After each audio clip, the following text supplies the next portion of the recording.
आमचा दिवाळीचा फराळ तर सगळा बनून झालाय आणि तुमची सुद्धा फराळ करायची तयारी चालूच असेल ना। तर मी कविता, मी प्रिया मायलेक किचन मध्ये तुम्हा सर्वांचं स्वागत करतो। तर या वर्षी सुद्धा आम्ही तुमच्यासाठी दिवाळी फराळाचा संपूर्ण व्हिडिओ घेऊन आलोय। तर हा व्हिडिओ तुम्ही नक्की पहा। तर या दिवाळीच्या फराळमध्ये मम्मीनी प्रत्येक पदार्थाची डिटेल माहिती तुम्हाला ह्या व्हिडिओमध्ये दिलेली आहे। त्याचप्रमाणे वजनी प्रमाण, वाटी प्रमाण हे देखील या व्हिडिओमध्ये तिने पूर्ण डिटेल मध्ये सांगितलंय। आणि गेल्या वर्षी सुद्धा आम्ही एक मोठा दिवाळी फराळ व्हिडिओ टाकला होता, त्याला तुम्ही खूप चांगला प्रतिसाद दिला, त्याबद्दल मी तुमचे सर्वांची खूप खूप आभार मानते। आणि त्याचप्रमाणे तुम्ही हा व्हिडिओ सुद्धा नक्की पहा। व्हिडिओ आवडला तर लाईक करा, चॅनलला नवीन असाल तर सबस्क्राईब करा। तर चला लगेचच व्हिडिओला सुरुवात करूया।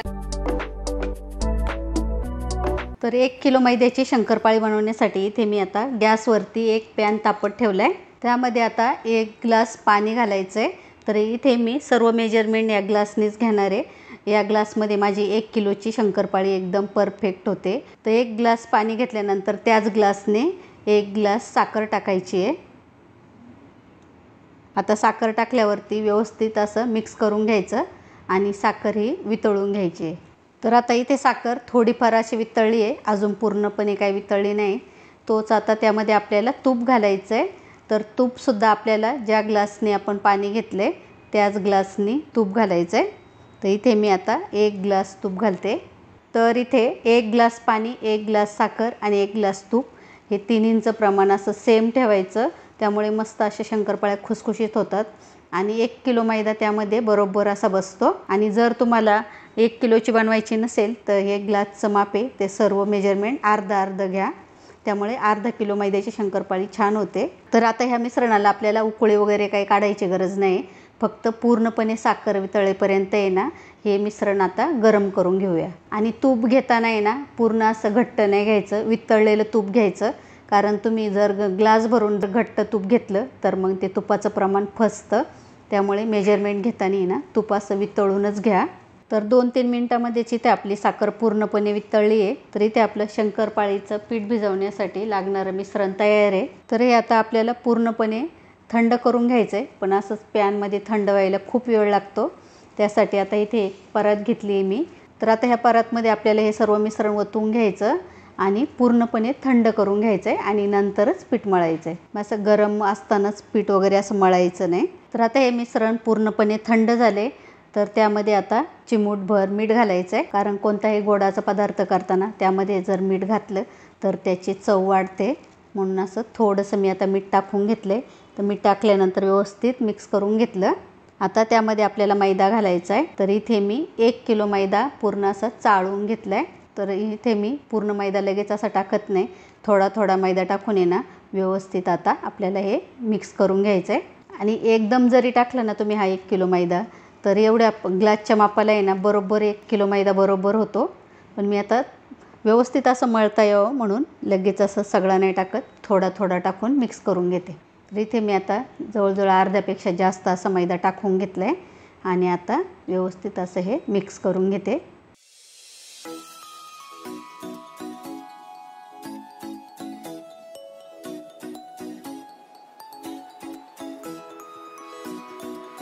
तर इथे मी आता सर्व मैदा आहे ना टाकून घेतला आहे आणि आता व्यवस्थित आता मळून घेते आणि नंतर तुम्हाला दाखवते।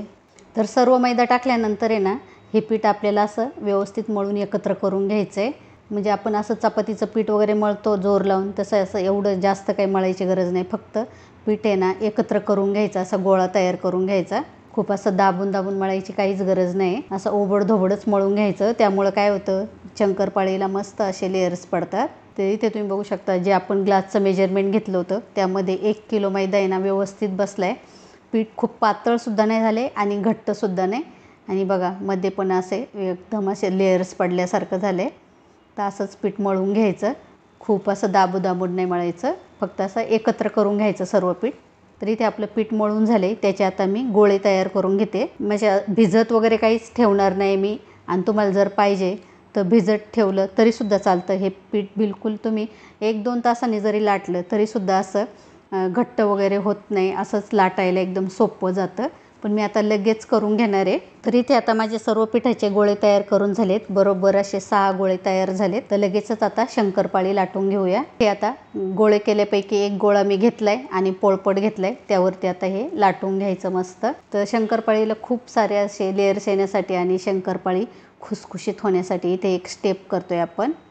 तर एक अशी चपाती लाटून झाली की ते अशी चारी बाजूनी ना फोल्ड करून घ्यायची, त्यामुळे काय होतं शंकरपाळीला मस्त लेयर्स पडतात आणि परत असे आपल्याला लाटून घ्यायचं आहे। तर शंकरपाळी लाटताना ना खूप अशी पातळ नाही लाटायची, चपातीपेक्षा थोडी अशी जाडसरच लाटून घ्यायची आहे। तर इथे पहा तुम्ही पीठ किती मस्त झाले, एकदम सहज असं आपण लाटलं तरी पण असं लाटता येते, बिलकुल असं जोर वगैरे लावायची काहीच गरज पडत नाही।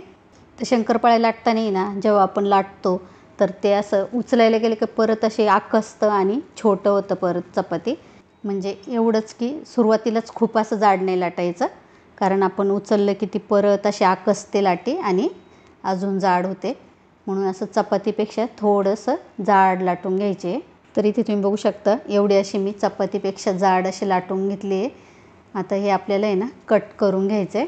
तर कट करताना काय करायचं, पहिले जे आपण ही शंकरपाळीसाठी चपाती लाटली ना तिला असा चौकोनी आकार देऊन घ्यायचा आहे, मग शंकरपाळ्या कट करायला जरा सोपं जातं, मस्त असा आकार येतो। तर इथे मी चौकोनी आकारामध्ये शंकरपाळी कट करणार आहे आणि तुम्हाला जर पाहिजे तर कापण्यांसारख्या सुद्धा कट केल्या तरी चालेल। सर्वात अगोदर मी हे चारही बाजूनी ना कापून घेतले व्यवस्थित, मस्त असं आता चौकोन आपला तयार झाला आहे। तर आता व्यवस्थित अशी शंकरपाळ्या मी कट करून घेते। तर इथे मी खूप अशा मोठ्या पण नाही, मध्यम आकाराच्याच बारीक बारीक अशा चौकोनमध्ये कापून घेते शंकरपाळी। तर इथे माझ्याकडे पिझ्झा कटर आहे, त्यानेच मी कट करते आणि तुमच्याकडे जर फिरकीचा चमचा असेल त्याने कट केलं तरी साधा चालेल, किंवा असं सुरीने पण छान कट होतात। ते उभे काप करून झाल्यानंतर आता हे असं आडवं कापून घ्यायचं आहे। तर इथे मस्त अशा आपल्या चौकोनी आकारामध्ये शंकरपाळ्या कापून तयार आहेत, ते आता एका डिशमध्ये काढून घेते। एवढ्या अशा जाड मी कापून घेतले ते, आणि कापतानाच असे लेयर्ससुद्धा पडले थोडे, आणि पीठ एकदम व्यवस्थित झाल्यामुळे बिलकुल अशा चिटकतसुद्धा नाहीत खाली। कट करायलासुद्धा एवढं सोपं गेलं, बिलकुल असं जास्तीची मेहनत काहीच करावी लागली नाही। तर इथे मी आता ताटामध्ये काढून घेतल्या शंकरपाळ्या आणि इकडे गॅसवरती कढईमध्ये तेलसुद्धा तापत ठेवलं आहे। तर इथे मी खूप साऱ्या अशा शंकरपाळ्या करून नाही ठेवणार, तेल पण आपलं मस्त गरम झाले। तर शंकरपाळ्या तळताना आहे ना सुरुवातीला तेल हे चांगलंच गरम झालेलं पाहिजे, कारण तेल चांगलं गरम झालं नाही तर मग ते शंकरपाळ्या आहे ना तेलामध्ये विरघळतात, म्हणून असं सुरुवातीला तेल चांगलंच गरम करून घ्यायचं आणि नंतर आहे ना मग मीडियम गॅस करायचा, खूप असं फास्ट गॅसवरती नाही तळायच्या, नाहीतर मग त्या बाहेरूनच फक्त अशा लाल होतात आणि आतमध्ये कच्च्याच राहतात। म्हणून तळताना असा मीडियम गॅस करून घ्यायचा, 1-2 मिनिट तरी ह्या अशाच राहून द्यायच्या आणि नंतरच मग त्या हलवायच्या। तर 2-3 मिनटानंतर इथे पहा मी आता झाऱ्याने सर्व शंकरपाळ्या आहे ना हलवून घेते। तर झाऱ्याने असं व्यवस्थित अधूनमधून असं हलवत राहायचं, त्यामुळे काय होतं शंकरपाळ्या ह्या सर्व बाजूनी व्यवस्थित तळल्या जातात। तर इथे व्हिडिओमध्ये तुम्हाला दिसतच असेल शंकरपाळ्यांना बघा तळतानाच किती छान असे लेयर्स दिसतात। आणि शंकरपाळ्या तळताना काय करायचं, खूप अशा लाल होईपर्यंत नाही तळायच्या, की अशा ब्राऊन झाल्या की लगेच काढून घ्यायच्या, कारण त्या खूप आपण लाल तळत बसलो तर मग त्या नंतर काढल्यावरती सुद्धा त्या लाल होतात, त्यामध्ये गरम तेल असतं आतमध्ये, त्यामुळे त्या अजून अशा लाल होतात। त्यांची कुकिंग प्रोसेस आहे ना चालूच असते, म्हणून काढताना खूप लाल होईपर्यंत नाही ठेवायच्या। तर इथे मस्त असं तांबूस कलर आला आहे त्या शंकरपाळ्यांना, तळून झाल्यात छान, ते आता काढून घेऊया। तर इथे बघा व्हिडिओमध्ये तुम्हाला दिसतच असेल किती मस्त असे लेयर्स पडले शंकरपाळ्यांना। शंकरपाळ्या काढून झाल्यानंतर आता ह्या बाकीच्या शंकरपाळ्या आहे ना त्या करून घेतो अशाच। तर तुम्हाला मी बोलले ना आज माझी मुलगी मला मदत करणार आहे, तर आता माझी मुलगी मला लाटून कापून देणार आहे आणि मी इकडे तळून घेणार आहे, म्हणजे एकदम पटकन असं काम होणार आहे आज आमचं, झटपट शंकरपाळ्या तयार। तर आता ह्या बाकीच्या शंकरपाळ्या पण आम्ही आता करून घेतो आणि मग नंतर आपण पाहूया। तर इथे तुम्ही बघू शकता इथे सगळ्या शंकरपाळ्या माझ्या करून तयार झाल्यात, आणि कलर पण बघा छान आला आहे की नाही, भरपूर असे मस्तच झालेत एकदम शंकरपाळ्या, लेयर्स छान पडलेत, अशा खारीसारख्या भुसभुशीत झाल्या ते। आणि इथे पहा जेव्हा आपण शंकरपाळ्या लाटल्या तेव्हा किती छोटी होती आणि तळल्यानंतर किती फुलली आहे, मस्त अशी दुप्पट तिप्पट झाली आहे। आणि इथे पहा 2 बोटांनी फक्त थोडीशी प्रेस केली तर लगेच असा पूर्ण चुरा होतो आहे। तर इथे तुम्ही असं ग्लासचं आहे ना माप घेऊन बघा, एकदम 1 किलो मैद्याच्या परफेक्ट अशा शंकरपाळ्या तयार होतात।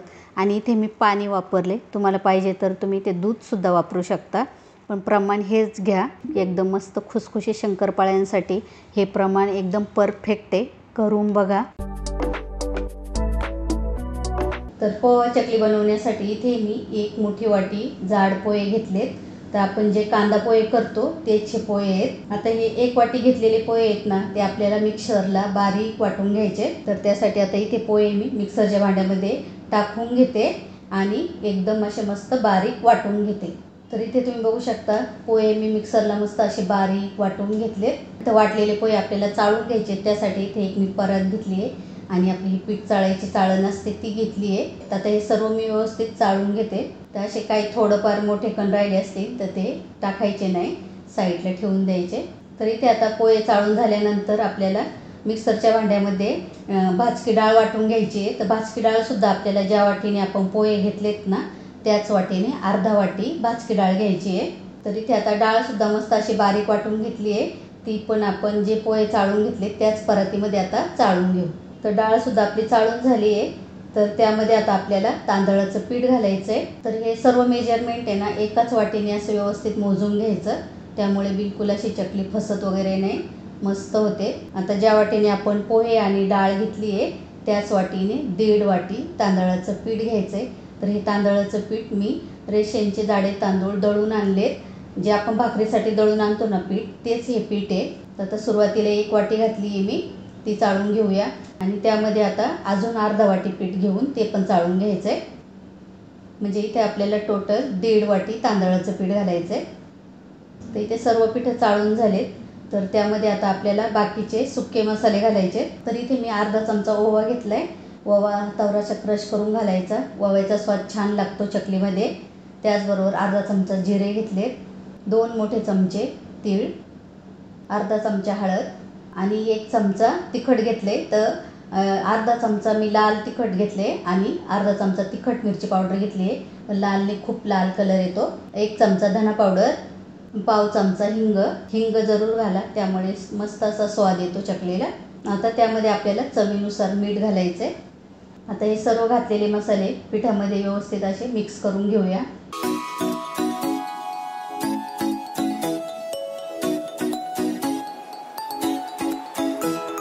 सर्व मसाले व्यवस्थित असे मी मिक्स करून घेतले। त्यामध्ये आता तेलाचं मोहन घालायचं आहे। तर ज्या वाटीने आपण पीठ वगैरे सर्व मोजून घेतले त्याच वाटीने पाव वाटी तेल घालायचं आहे आणि हे तेल आहे ना पूर्ण असं कडकडीत आपल्याला गरम करून घ्यायचं आहे। तर तेल कडकडीत गरम झाले की नाही हे कसं पाहायचं, तर तेलामध्ये ना आपण जे पीठ घेतलंय ना ते थोडंसं टाकून बघायचं आणि त्याला बरोबर असे बुडबुडे येतात। आता हे गरम गरम तेल आहे ना पिठावरती टाकून घ्यायचं आहे, तर असंच कडकडीत पाहिजे, यामुळेच आपली चकली एकदम मस्त अशी कुरकुरीत होते। आणि जेवढं मी तेल घेतले ना तेवढंच तेल घ्या, यापेक्षा जास्त घेऊ नका किंवा कमीसुद्धा घेऊ नका, कारण जास्त घेतल्यावर सुद्धा चकली ना तेलामध्ये विरघळते। ती महत्त्वाची टिप्स लक्षात ठेवा, तेलाचं मोहन एकदम असं प्रमाणातच घ्या। तर इथे आता हे सर्व तेलाचं मोहन आहे ना मी पिठाला व्यवस्थित असं चोळून घेते। तर इथे व्हिडिओ दाखवल्याप्रमाणे 2 हातांनी ना पिठाला तेल व्यवस्थित असं चोळला गेला पाहिजे, ही दुसरी महत्त्वाची टिप्स। तर इथे सर्व तेलाचं मोहन मी व्यवस्थित असं पिठाला आता चोळून घेतले। तर तेलाचं मोहन व्यवस्थित झालंय की नाही हे बघण्यासाठी पिठाची अशी व्यवस्थित मूठ करून बघायची आणि मूठ व्यवस्थित झाली की मग समजायचं आपण जे तेलाचं मोहन घातले ते एकदम असं बरोबर आहे। तर इथे तुम्ही बघू शकता व्हिडिओमध्ये तेलाची मूठ एकदम बरोबर होते, म्हणजे आपण जे मोहन घातले ते एकदम असं परफेक्ट झाले, प्रमाण बरोबर आहे। तर हे पीठ आहे ना आता आपल्याला मळून घ्यायचं आहे। तर पीठ मळण्यासाठी इथे आपल्याला गरम पाण्याचा वापर करायचा आहे आणि हे पीठ आपल्याला मळून घेताना आहे ना ज्या वाटीने आपण सर्व साहित्य मोजून घेतले त्याच वाटीने पाणीसुद्धा मोजून घ्यायचं आहे। तेवढ्या पिठासाठी आपल्याला 2 वाटी पाणी पाहिजे। तर इथे मी 2 वाटी पाणी असं व्यवस्थित उकळून घेतले, पाणी असं एकदम गरमच घ्यायचं आहे आणि आता ते पाणी ना पिठावरती घालून घ्यायचं। तर सुरुवातीला सर्व पाणी एकदाच नाही टाकायचं, पहिलं थोडंसं पाणी मी आता टाकून घेतले चमच्याने। सर्व आता हे पीठ आहे ना व्यवस्थित मिक्स करून घ्यायचं, बिलकुल हात घालायचं नाही, कारण पाणी खूप गरम आहे, आपला हात भाजू शकतो।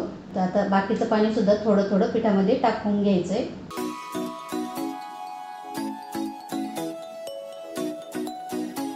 तर आता इथे मी राहिलेलं पाणीसुद्धा सर्व पिठामध्ये टाकून देते आणि हे पीठ आहे ना व्यवस्थित आपण भिजवून घेऊ। तर चमच्याच्या साहाय्याने सर्व मी पीठ व्यवस्थित असं भिजवून घेतलंय. तर हे पीठ सर्व आहे ना व्यवस्थित आता आपल्याला हाताने परातमध्ये असं दाबून घ्यायचंय, थापून घ्यायचं असं व्यवस्थित. आणि आता त्यावरती झाकण ठेवायचंय आणि झाकण ठेवून ना हे पीठ 20 मिनिट तरी असंच ठेवून द्यायचे बाजूला.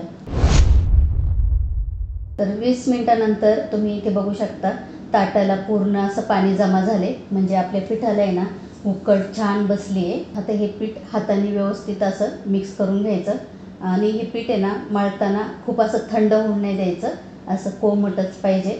तर अजून हे पीठ असं गरमच आहे, आपल्या हाताला चटका बसणार नाही एवढं असं गरम असतानाच मळून घ्यायचं. तर सुरुवातीलाच नाही बाकीचं काही आपल्याला पाणी वगैरे टाकायचं नाही, पहिलं मळून घ्यायचं असं हाताने, पाण्याचा अंदाज घ्यायचा.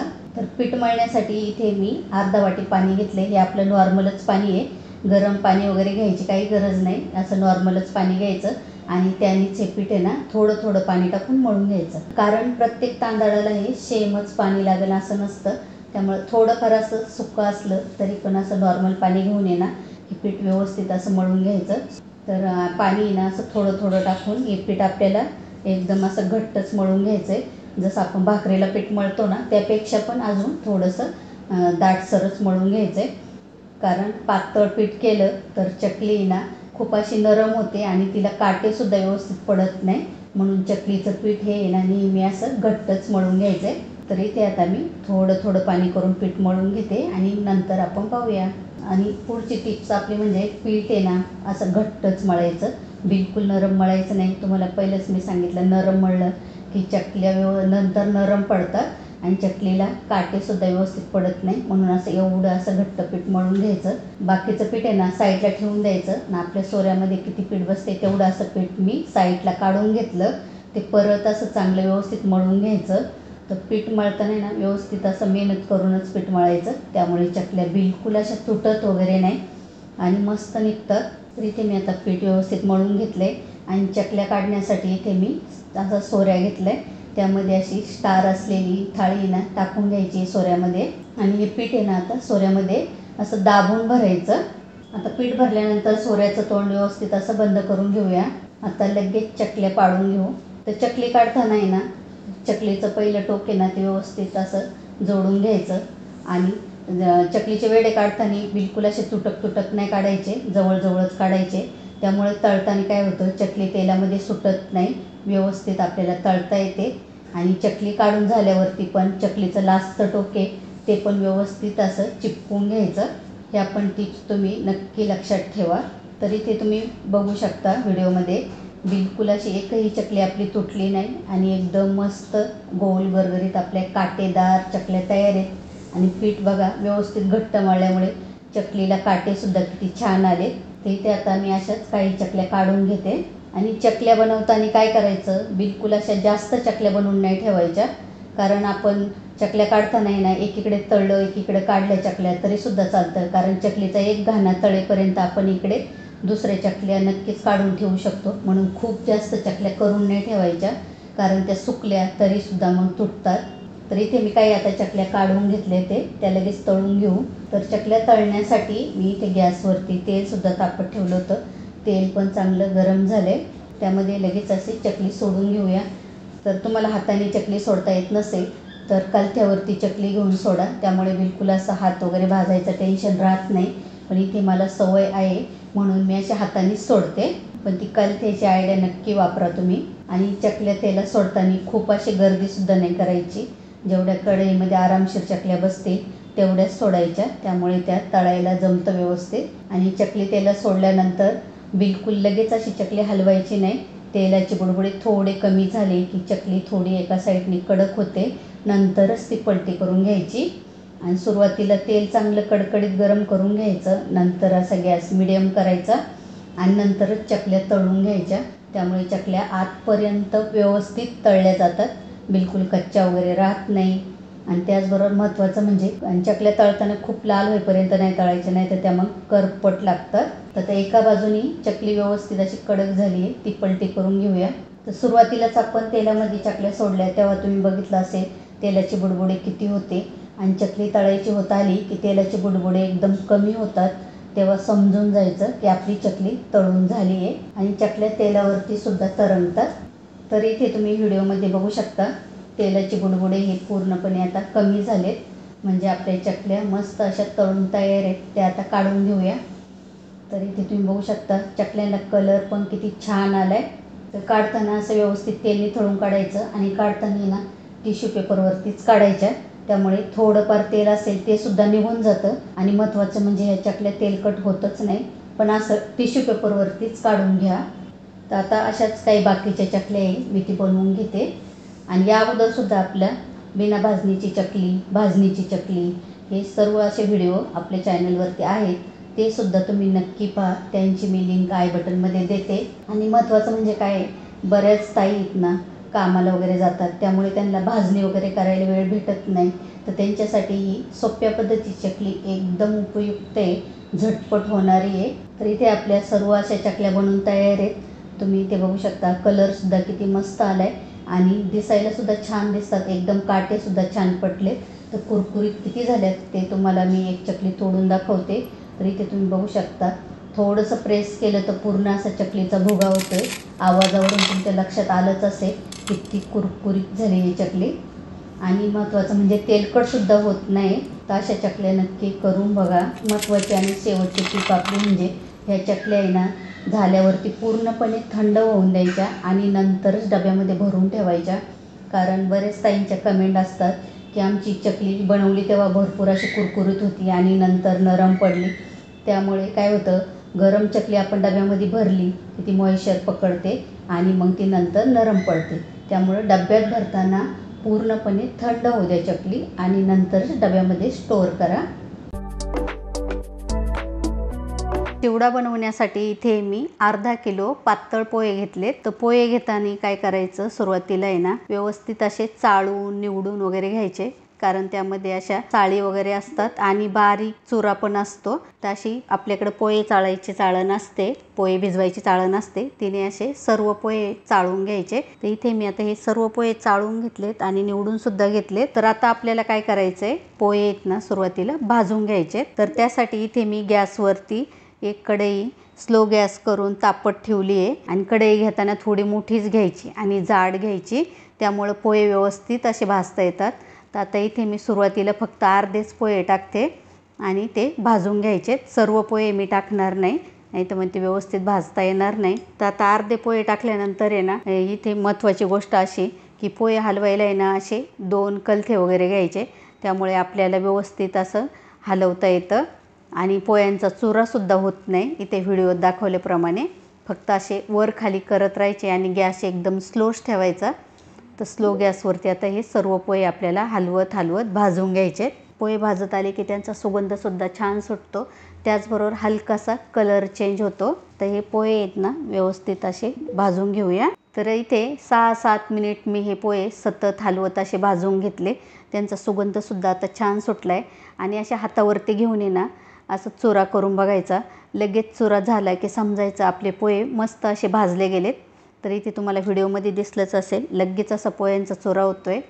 तर इथे आपले अर्धे पोहे आता मस्त भाजून झालेत. तर बाकीचे पोहे आहेत ना ते सुद्धा आता मी भाजून घेते.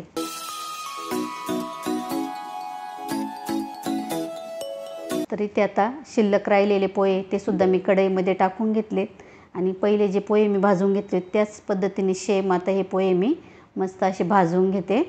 तर इथे तुम्ही बघू शकता पोहे हातात थोडेसे दाबले तर लगेच असा त्यांचा चुरा होते. एवढे असे मस्त बघा भाजलेत आणि बिलकुल असे पोहे आकसले सुद्धा नाही. तर इथे आपले सर्व पोहे भाजून झालेत. तर आता चिवड्यासाठी जी फोडणी करायची आपल्याला ती करून घेऊया. तर इथे आपली कढई गरमच आहे, त्यामध्ये आता थोडंसं अर्धा कप तेल टाकून घ्यायचं. तर इथे आपलं तेल चांगलं गरम झाले, त्यामध्ये आता मी 1 वाटी शेंगदाणे टाकते. तर शेंगदाणे पण आपल्याला चांगले असे भाजून घ्यायचे. तर शेंगदाणे भाजताना सतत असं हलवायचं, त्यामुळे शेंगदाणे बिलकुल असे करपत नाही आणि मस्त असे खरपूस भाजले जातात. तर हे शेंगदाणे मी आता 2-3 मिनिट व्यवस्थित असे तळून घेतलेत. तर शेंगदाणे तळत आले की ते असे उकलतात, त्यावरून समजून जायचं शेंगदाणे मस्त आपले तळून झालेत. आणि तळल्यावर शेंगदाण्यांचा सुगंधसुद्धा छान सुटतो.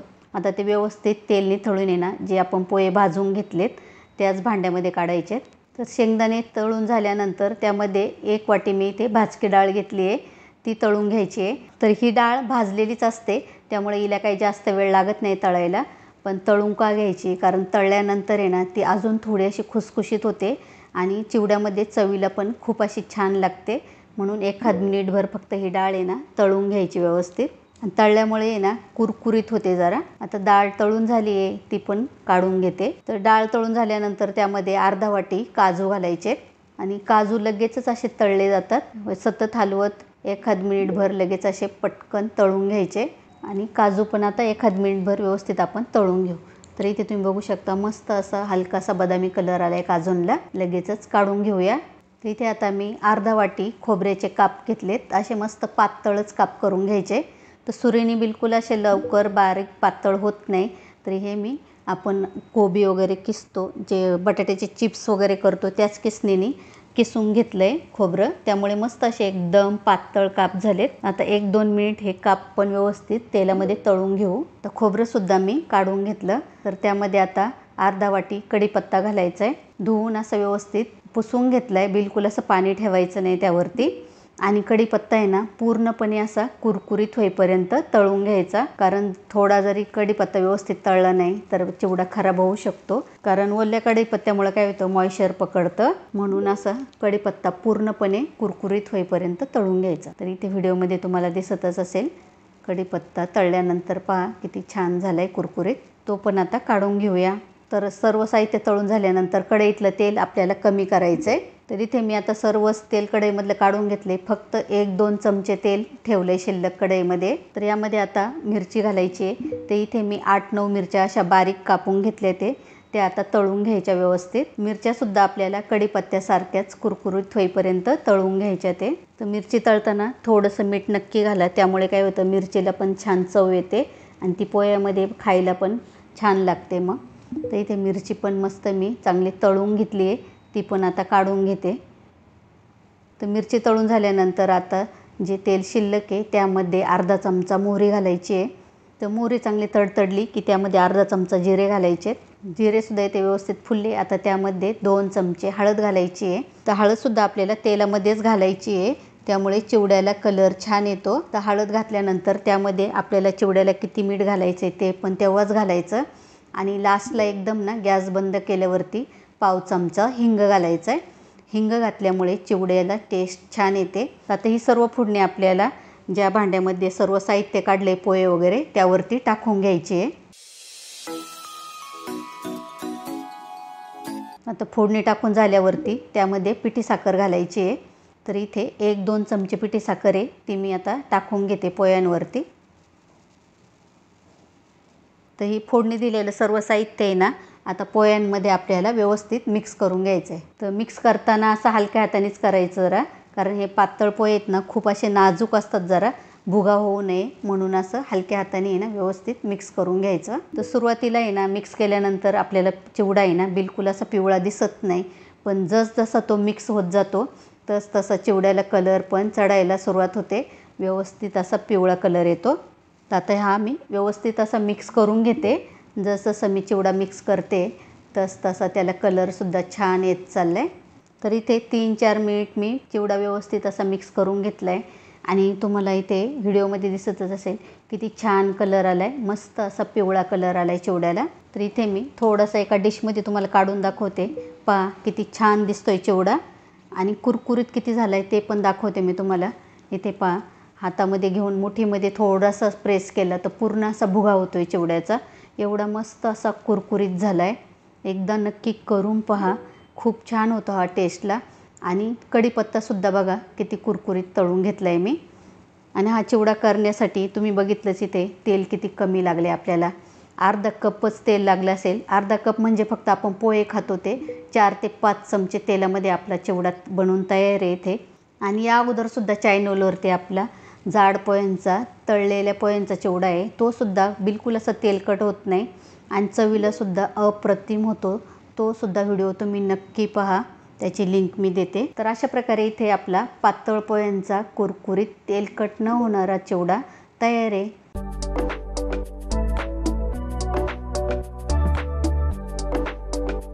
तर रवा लाडू बनवण्यासाठी काय काय साहित्य लागते ते पाहूया. तर रव्याचे लाडू बनवण्यासाठी इथे मी 2 वाटी एकदम बारीक रवा असतो तो घेतला आहे. 1 वाटी पिठी साखर घेतली आहे, अर्धा वाटीपेक्षा थोडंसं जास्त फक्त असं हे तूप घेतलेलं आहे आणि थोडे काजू बदामचे काप घेतलेत, थोडे मनुके घेतलेत आणि अर्धा चमचा वेलची पावडर घेतली आहे. आता हे सर्व साहित्य आहे ना, रवा साखर हे सर्व असं एकाच वाटेने मोजून घ्यायचं, त्यामुळे बरोबर असं प्रमाण व्यवस्थित होतं, बिलकुल असं कमी जास्त होत नाही. रवा आहे ना थोडा असा मिक्सरला फिरवून घ्यायचा, त्यामुळं काय होतं लाडू नंतर असे दाताखाली करकर लागत नाही. तर आता सुरुवातीला आपल्याला काय करायचं आहे, हा रवा आहे ना भाजून घ्यायचा आहे. तर त्यासाठी इथे आता मी कढई गरम करायला ठेवली होती, त्यामध्ये 2 चमचे तूप घातले. तर ते तूप चांगलं गरम झाले आपलं, त्यामध्ये हा रवा आहे तो टाकून घेते. तर रवा टाकल्यानंतर आता उलटण्याने ना व्यवस्थित असं तुपामध्ये मिक्स करून घ्यायचं आणि सतत हलवत आपल्याला रवा भाजून घ्यायचा आहे. पण रवा भाजताना की ना गॅस एकदम असं स्लोच ठेवायचा आहे, बिलकुल असं फास्ट वगैरे नाही ठेवायचा. थोडासा पाहिजे तर मध्यम ठेवू शकता. जेवढा बारीक गॅस करून आपण रवा भाजू ना तेवढा त्याला कलरसुद्धा छान येतो आणि रवा पण चांगला भाजला जातो. आणि रवा भाजताना ना आपल्याला सर्व तूप असं एकदम नाही टाकायचं आहे, थोडं थोडंच तूप टाकून ना रवा भाजून घ्यायचा आहे. तर इथे मी 5 मिनिट हा रवा चांगला भाजून घेतला आणि आता अजून 1-2 चमचे तूप आहे ना त्यामध्ये टाकून अजून आपल्याला हा रवा भाजून घ्यायचा आहे. फक्त एवढंच आहे की सुरुवातीलाच खूप असं सर्व तूप नाही टाकायचं, थोडं थोडंच तूप टाकून ना रवा भाजून घ्यायचा आहे आपल्याला. रवा भाजण्यासाठी नेहमी अशी थोडी जाडच कढई घ्यायची आणि थोडी मोठी कढई घ्यायची, त्यामुळे आपल्याला व्यवस्थित असं भाजता येतं. तर आता अजून 5 मिनटं रवा भाजल्यानंतर आहे ना मी आता इथे सर्वच तूप आहे ना रव्यामध्ये टाकून घेतलं आहे आणि आता परत आपल्याला व्यवस्थित असं मिक्स करायचं आहे आणि रवा भाजून घ्यायचा आहे. रवा भाजताना बिलकुल असं थांबायचं नाही, सतत हलवत असा भाजायचा, त्यामुळे रवा आहे ना सर्व रवा व्यवस्थित सर्व बाजूंनी भाजला जातो, काही करपतो किंवा काही कच्चा राहतो असं होत नाही. व्यवस्थित असं सतत हलवतच राहायचं आहे आपल्याला. आणि रवा आहे ना इथे मी खूप असं लाल होईपर्यंत सुद्धा नाही भाजणार, फक्त असं थोडा बदामी कलर येईपर्यंतच भाजून घेणार आहे, त्यामुळं काय होतं रवा लाडू दिसायला सुद्धा छान दिसतं. तर इथे ना अजून 7 ते 8 मिनिट मी हा रवा चांगला भाजून घेतला आहे, म्हणजे सुरुवातीपासून तर आत्तापर्यंत जवळजवळ 15 मिनिट हा रवा मी भाजून घेतला आहे. तर आता त्यामध्ये काजू बदामचे काप घालायचेत आणि ते पण व्यवस्थित रव्यामध्ये भाजून घ्यायचेत. तर असं केल्यामुळं काय होतं रवा भाजता भाजताच काजू बदामसुद्धा आपले भाजून होतात. आणि तुम्हाला पाहिजे तर तुम्ही सेपरेट दुसऱ्या भांड्यामध्ये थोडंसं तूप टाकून तळून घेऊ शकता, पण आपलं काम पण वाचतं इथे, रव्याबरोबरच ते असे भाजून निघतात. मग आता ते टाकल्यानंतर पण 5 मिनिट आपल्याला हा रवा असाच भाजून घ्यायचा आहे. तर इथे तुम्ही बघू शकता रवा आता छान आपला भाजला आहे. तर आता त्यामध्ये आपल्याला आहे ना जे मनुके घेतले होते ते घालायचे. तर मनुके टाकल्यानंतर पण आपल्याला आता 1-2 मिनिट आहे ना ते रव्यामध्ये व्यवस्थित असे भाजून घ्यायचे. तर 2-3 मिनिट आता रवा भाजल्यानंतर आहे ना त्यामध्ये आपण जी वेलची पावडर घेतली होती ती घालायची आहे आणि वेलची पावडर घातली की लगेच आपल्याला पिठी साखर घालायची आहे. पण काय करायचं, पिठी साखर घालताना आहे ना गॅस हा बंद करायचा आहे. तर मी ते आता गॅस बंद केलेला आहे, नंतरच त्यामध्ये पिठी साखर घालायची आहे. चालू गॅस असताना बिलकुल असं त्यामध्ये पिठी साखर घालायची नाही आणि असा रवा गरम आहे ना तेव्हाच ही पिठी साखर घालायची आहे. त्यामुळं काय होतं पिठी साखरमुळे रव्याला आहे ना मॉइश्चर सुटतं आणि मग रवा थोडासा असा ओलसर होतो आणि लाडू बांधायला सुद्धा सोपं जातं. आता पिठी साखर घातल्यानंतर काय करायचं, सर्व पिठी साखर व्यवस्थित रव्यामध्ये आहे ना मिक्स करून घ्यायची.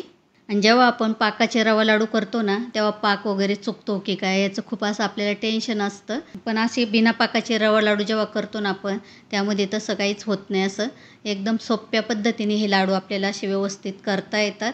तर इथे आता आहे ना पिठी साखर व्यवस्थित आता मी मिक्स करून घेते. तर इथे आपली पिठी साखर व्यवस्थित आता मिक्स झाली आहे. तर त्यामध्ये काय करायचं, आता चिमूटभर मीठ घालायचं, कारण काय गोडाचा पदार्थ असला ना त्यामध्ये थोडंसं मीठ टाकलं ना तो अजून असा चवदार लागतो, चव वाढते त्याची, म्हणून असं गोडाचा पदार्थ करताना मी नेहमी असं चिमूटभर मीठ टाकते. तर आता व्यवस्थित मीठ मिक्स करून झाल्यानंतर हा रवा आहे ना कढईमध्ये कलत्याच्या साहाय्याने व्यवस्थित असं थापून घ्यायचं इथे व्हिडिओ दाखवल्याप्रमाणे. आणि आता ही कढई ना मी खाली किचनवर उतरून घेते आणि त्यावरती आता काय करायचं आपल्याला एक झाकण ठेवायचं आहे. आणि आता हा गरम गरम रवा आहे ना तो आपल्याला असा झाकून ठेवायचा आहे. त्यासाठी याच्यावरती असं मोठं एक ताट ठेवायचं आणि हे आपल्याला 20 मिनिट तरी असं झाकून ठेवायचं आहे. तर 20 मिनिटानंतर इथे तुम्ही बघू शकता 20 मिनिट आपण हे मिश्रण झाकून ठेवलं होतं. तर आता ते पूर्णपणे थंड नाही, अजून कोमटच आहे, तेव्हाच असं मिक्स करून घ्यायचं. तर इथे तुम्ही बघू शकता मिश्रण हे पहिल्यापेक्षा थोडंसं फुललं आहे. रवा असं झाकून ठेवल्यानंतर मॉइश्चरमुळे थोडा असा फुलून पण येतो. तर आता काय करायचं आहे, तळापासून हा रवा आहे ना व्यवस्थित परत एकदा मिक्स करून घ्यायचा. तर इथे मिक्स करतानाच तुम्हाला दिसत असेल थोडासा असा ओलसरपणा जाणवतोय त्यामध्ये, म्हणजे मॉइश्चरमुळे असं होतं, त्यामुळे असं गरम गरम झाकून ठेवायचं. तर इथे मी रवा तळापासून पूर्ण असा मिक्स करून घेतलाय, पूर्ण असा मोकळा करून घेतलाय. आता लगेच लाडू बांधून घेऊया. तर आपल्याला किती मोठे लाडू करायचे त्यानुसार मिश्रण असं हातामध्ये घ्यायचं आहे आणि लाडू बांधून घ्यायचे. तर इथे मी मध्यम आकाराचेच लाडू बनवणार आहे, त्यानुसार इथे मी आता थोडंसं मिश्रण घेतलं आहे हातामध्ये आणि दाबून असं हे लाडू आहे ना बांधून घ्यायचे. इथे व्हिडिओमध्ये तुम्हाला दिसतच असेल.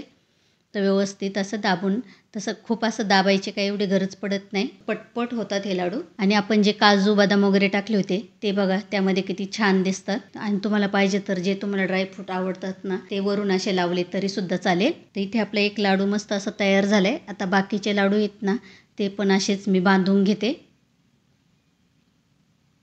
तर इथे मी लाडूच्या मिश्रणामध्ये जे मनुके टाकले होते तेच वरून लावते आहे. आणि तुम्हाला जे ड्रायफ्रूट्स आवडत असतील ना, पिस्ता, बदाम, काजू, जे आवडेल ते तुम्ही असं लाडूला डेकोरेशनसाठी लावू शकता. मस्त दिसतात त्यामुळे लाडू. तर असे बिना पाकाचे रवा लाडू ना तुम्ही एकदा नक्की करून बघा. खूप असे झटपट होतात आणि आरामशीर महिनाभर तरी टिकतात, बिलकुल खराब होत नाही.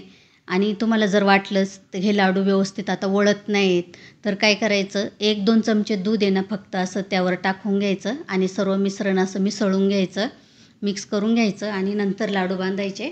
ते 1-2 चमचे दुधामुळं काय होतं, रव्याला थोडंसं मॉइश्चर सुटतं आणि आरामशीर आपल्याला रवा लाडू बांधता येतात. पण इथे मला काही दुधाची वगैरे काही गरज पडली नाही, बरोबर मॉइश्चर सुटले रव्याला, म्हणून मला इथे बरोबर असे लाडू बांधता येतात. नाहीतर दूध वगैरे नाही टाकलं ना परत एकदा हे सर्व मिश्रण आहे ना मिक्सरच्या भांड्यामध्ये फिरवून घ्यायचं. त्यामुळे काय होतं, रव्यामधील तूप थोडंसं रिलीज होतं आणि मग परत आपल्याला लाडू व्यवस्थित असे बांधता येतात. पण असं तुम्ही जर तुपाचं, रव्याचं आणि पिठी साखरेचं प्रमाण घेतलं ना तर याची तुम्हाला काहीच गरज पडणार नाही, लाडू एकदम व्यवस्थितच होतील. तर त्या बाकीचे लाडू पण मी बांधून घेते आणि नंतर आपण पाहूया. तर इथे पहा तुम्ही माझे सर्वच रवा लाडू आता इथे बांधून झालेत आणि किती छान दिसतात. किती कलरसुद्धा पहा किती छान आला आहे, बिलकुल असं खूप लालसुद्धा नाही, मस्त असा बदामी कलरवरती मी रवा भाजल्यामुळे लाडूंना कलरसुद्धा खूप छान आला आहे. आणि आपण जे मनुके लावलेत त्यामुळे पहा इथे किती छान दिसतात लाडू. तर एक लाडू ना मी तुम्हाला इथे तोडून सुद्धा दाखवते. तर इथे तुम्ही बघू शकता बिलकुल लाडूचा भुगा वगैरे असं काहीच झाला नाही, परफेक्ट झाला एकदम मऊसूत असा रवा लाडू. आणि खाल्ल्यानंतर दाताखाली सुद्धा बिलकुल असं चरचर लागणार नाही. ते असे मऊसूत रवा लाडू तुम्ही नक्की करून बघा. तर करंजी बनवण्यासाठी आता सर्वात अगोदर आपण करंजीसाठीचं सारण बनवून घेऊ. तर सारण बनवण्यासाठी इथे मी एक कढई तापत ठेवली आहे गॅसवरती. त्यामध्ये 1.5 कप खोबरं घालायचंय. इथे 1.5 कप खोबरं मी असं बारीक मस्त किसून घेतलंय. तर खोबरं इथं आपल्याला 1-2 मिनिट चांगलं असं भाजून घ्यायचंय, खूप करपायचं नाही, हलकंसं फक्त गरम करून घ्यायचंय. त्यामुळे करंजी अशी मस्त राहते, जास्त दिवस टिकते, बिलकुल असा खोबऱ्याचा कुबट वास येत नाही करंजीमध्ये, म्हणजे म्हणूनच असं हलकंसं गरम करून घ्यायचंय. तर इथे 2-3 मिनिट हे खोबरं मी चांगलं भाजून घेतलंय. हलकासा कलर चेंज झालाय, खूप असं करपलं नाही, नाही तर मग करंज्यांचं सारण एकदम असं वेगळं दिसतं, कलर बदली दिसतो त्याचा. तर आता हे काढून घेऊ, व्यवस्थित भाजून झाले. खोबरं काढून झाल्यानंतर त्याच कढईमध्ये 2 चमचे तूप घालायचंय आणि त्यामध्ये आता रवा भाजून घ्यायचा आहे. तर ज्या कपाने मी खोबरं घेतलं होतं त्याच कपाने 1 वाटी बारीक रवा घेतलाय. तर रवा हा एकदम असा बारीकच घ्यायचा आहे. आता रवा पण कलर न बदलता मस्त असा भाजून घ्यायचा आहे, सतत हलवत असा भाजायचा आहे. त्यामुळे रवा भाजला पण जातो आणि त्याचा कलर सुद्धा बदली होत नाही. तर इथे तुम्ही बघू शकता हा रवा मी 4-5 मिनिट असा सतत हलवून भाजून घेतलाय. हलकासा कलर चेंज झालाय आणि सुगंध सुटलाय. मग असा सुगंध सुटला रव्याचा ते समजायचं आपला रवा आता भाजून झालाय. तर मी तो आता काढून घेते. एकदम असं स्लो गॅसवरतीच भाजून घ्यायचा, म्हणजे तो बिलकुल असा करपत नाही. तर हा रवा आपण जे खोबरं भाजून काढले त्याच ताटामध्ये काढायचा आहे. आता कढईमध्ये बाकीचं साहित्य भाजून घ्यायचंय. तर त्यासाठी थोडंसं तूप घातलंय मी कढईमध्ये. आता त्यामध्ये काजू बदामचे असे मी काप करून घेतले, ते भाजून घेऊ.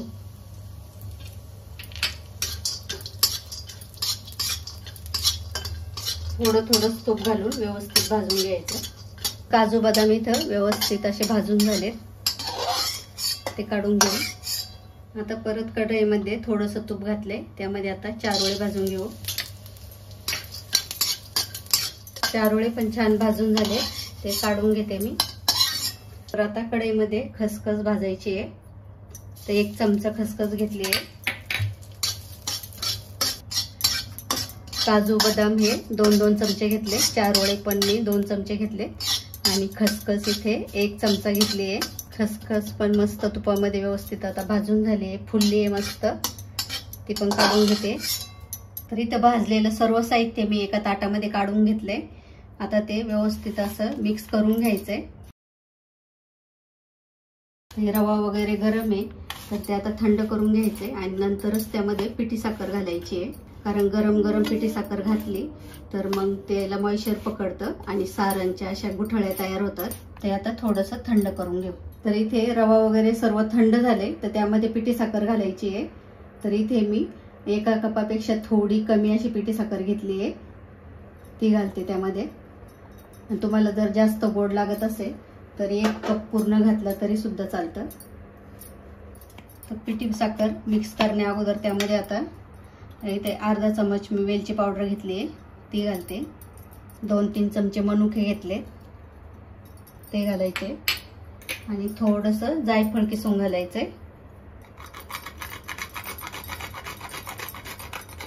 असं ताजं जायफळ घातलं त्याचा सुगंध मस्त येतो। आता हे सर्व साहित्य व्यवस्थित असं मिक्स करून घेते। इथे करंजीचं सारण बनवून तयार झाले आपलं। तर आता करंजीसाठी लागणारं पीठ मळून घ्यायचंय। तर करंजीचं पीठ मळण्यासाठी इथे मी 1.5 कप मैदा घेतलाय, तर ह्या कपाने घेतलाय।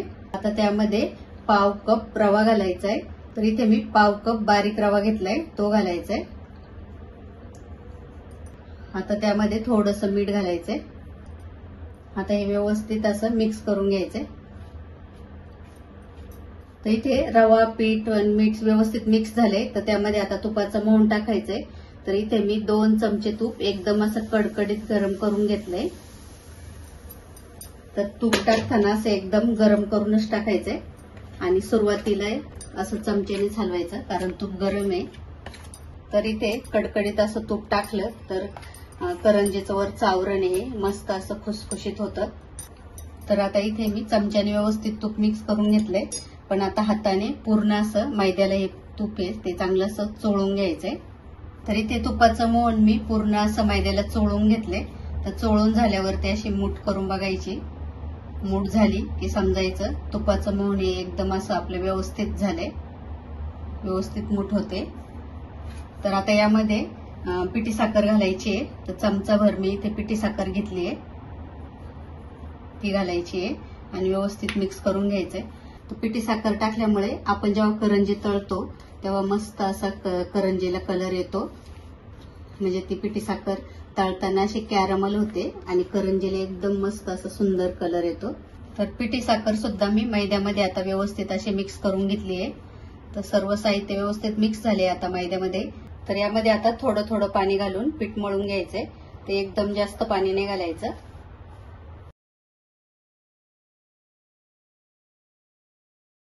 तर इथे मी थोडं थोडं पाणी घालून पीठ चांगलं मळून घेतले।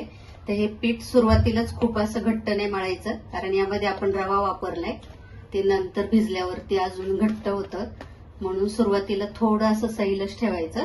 तर इथे व्हिडिओ दाखवल्याप्रमाणे एवढं असं घट्ट मळून घ्यायचं। तर इथे पीठ मळून रेडी आहे, ते भिजण्यासाठी आता आपण अर्धा तास झाकून बाजूला ठेवू। तर अर्धा तासानंतर पीठ चांगलं भिजलंय, तर ते परत असं थोडं मी मळून घेते। तर इथे पीठ मस्त असं मळून झालंय, मस्त मऊ झालंय। तर त्याचे आता छोटे छोटे गोळे करून घेते। तर मी आता सध्या फक्त अर्ध्या पिठाचेच गोळे करून घेते।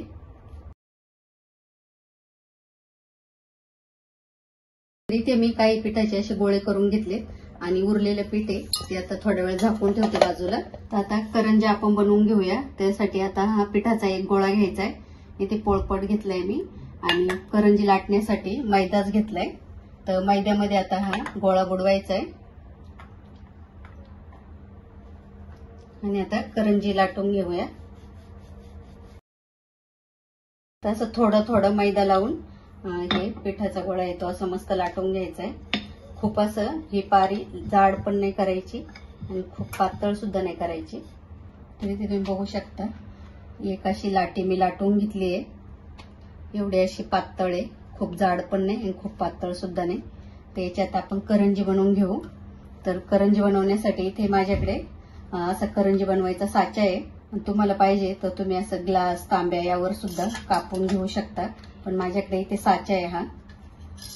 त्यावरती ही लाटलेली पारी आहे ती टाकायची. इकडून असे हे साच्याचे दात्रे असतात त्यावरती बरोबर असं आलं पाहिजे. आणि साच्याचा जो खोलगट भाग आहे त्यामध्ये जे आपण करंजीचं सारण बनवलेलं आहे ते भरायचं.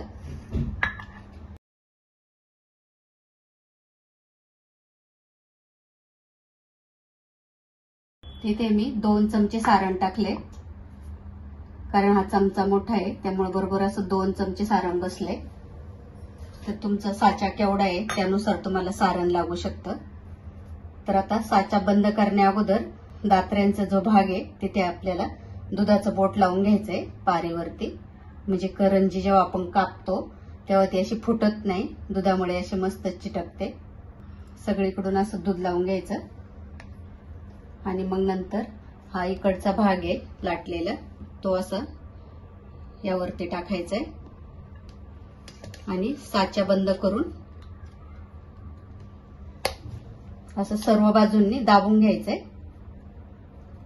दाबल्यामुळे अशी व्यवस्थित करंजी कट होते. आणि आता साचा खोलून घ्यायचा आहे.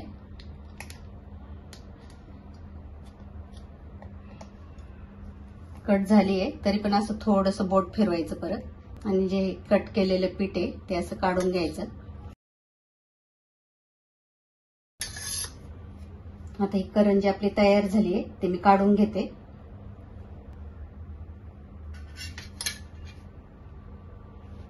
इथे बघू शकता तुम्ही करंजी बिलकुल अशी फुटली नाही आणि एकदम मस्त अशी करंजी तयार झाली आहे. ती आता एका डिश मध्ये मी काढून घेते. तर अजून एक करंजी मी तुम्हाला अशीच करून दाखवते. तर घेताना एक लाटी घ्यायची आणि परत हातावर थोडीशी मऊ करून घ्यायची आणि मैद्यामध्ये बुडवून घ्यायची आहे आणि लाटून घ्यायची. तर इथे मी एक एक लाटी लाटून दाखवत आहे आणि तुम्हाला पाहिजे तर तुम्ही एकदम अशा 9-10 लाटून सुद्धा 9-10 करंज्या एकदम कट करू शकता. तिथे ही लाटी सुद्धा आपली लाटून झाली आहे मस्त. ती आता करंजी आपण कट करून घेऊ. साच्यावर अशी व्यवस्थित ऍडजस्ट करून घ्यायची. तर इथे लाटलेली पारी मी करंजीच्या साच्यावरती मस्त अशी ऍडजस्ट करून घेतली आहे. अशी व्यवस्थितच ऍडजस्ट करून घ्यायची आणि नंतर मग ह्या खोलगट भागामध्ये सारण भरायचंय. तर इथे पारीमध्ये सारण व्यवस्थित मी टाकून घेतलंय. तर आता त्या पारीच्या सर्व साईडनी कडेकडेला असं दूध लावून घ्यायचं म्हणजे करंजी अशी तळताना फुटत नाही, व्यवस्थित अशी चिटकली जाते. आणि ही इकडचा पारीचा भाग आहे तो इकडे असा टाकून घ्यायचा आहे, बंद करून घ्यायचंय. आणि आता साचा बंद करून सर्व बाजूंनी असं साचा व्यवस्थित प्रेस करून घ्यायचंय. प्रेस करून झाल्यावरती परत असा साचा खोलून घ्यायचाय आणि परत असं इकडे बोट फिरवून घ्यायचंय आणि कट झालेलं पीठ आहे ते असं काढून घ्यायचंय. तर इथे मस्त अशी करंजी कट झाली आहे ती आता काढून घेते मी. तर इथे एक डिश आहे त्यामध्ये अशी काढून घेते. तर अशाच प्रकारे मी आता सर्व करंज्या करून घेते. इथे तुम्ही बघू शकता बाकीच्या सर्व करंज्या मी अशा बनवून घेतल्यात आणि त्यावरती असं कपडा टाकून झाकून ठेवलं होतं. कारण आपल्याला खूप करंज्या करायच्या असल्या तर त्यावर असं कपडा टाकून ठेवायचा, नाहीतर त्या हवेने सुकतात आणि मग आपण जेव्हा तळतो तेव्हा त्या फुटतात. म्हणून केल्यावरती थोडासा कपडा टाकून ठेवायचा. तर मी आता कपडा काढून घेतलेला आहे तुम्हाला दाखवण्यासाठी. तर इथे एवढ्या अशा करंज्या मी करून घेतल्यात. ते हे आता आपण तळून घेऊ. तर मी करंज्या करताना असं दुधाचं बोट लावलं होतं, तर तुम्ही पाण्याचं सुद्धा बोट लावू शकता. तर चला आता आपण करंज्या तळून घेऊ. करंज्या तळण्यासाठी इथे मी गॅसवर कढईमध्ये तेल तापत ठेवले तुम्हाला पाहिजे तर तुम्ही तुपामध्ये सुद्धा तळू शकता, पण मी तेलामध्येच तळणार आहे. तर इथे कढईमध्ये तेल चांगलं गरम झाले, त्यामध्ये आता मी करंज्या सोडते. ते गॅस हा मिडियमच केलाय मी, खूप असा फास्ट गॅस नाही केलाय. मिडियम गॅसवरती चांगल्या तळून घ्यायच्या. तर इथे मी 4 करंज्या सोडल्यात. सोडल्यानंतर असं वरून तेल सोडायचं झाऱ्याने. तर 1-2 मिनिट झाले की नंतर मग अशी करंजी पलटी करून घ्यायची. तर दोन्ही साईडनी मस्त असा गोल्डन ब्राऊन कलर येईपर्यंत छान तळून घ्यायच्या. तर इथे तुम्हाला दिसतच असेल करंज्यांवरती मस्त असे बबल्स आलेत. याचा अर्थ ही करंजी एकदम मस्त अशी खुसखुशीत झाली आहे, मस्त अशी टम्म फुगली आहे. असं उलट पुलट करून व्यवस्थित अशा दोन्ही बाजूनी तळून घ्यायच्या. आणि इथे तुम्हाला दिसतच असेल तेलामध्ये एक सुद्धा करंजी आपली फुटली नाही, एकदम मस्त झाल्यात. तसं बनवताना दुधाचा किंवा पाण्याचा असं बोट लावून घ्यायचं साच्याला, त्यामुळे असे करंज्या बिलकुल फुटत नाही. आणि जेव्हा आपण बनवतो तेव्हा सुद्धा त्यावरती एक कपडा टाकून ठेवायचा, त्यामुळं पण करंज्या अशा फुटत नाही. तर इथे आता मस्त करंज्यांना गोल्डन कलर आलाय, तर त्या मी आता काढून घेते. खूप जास्त लाल पण नाही करायच्या.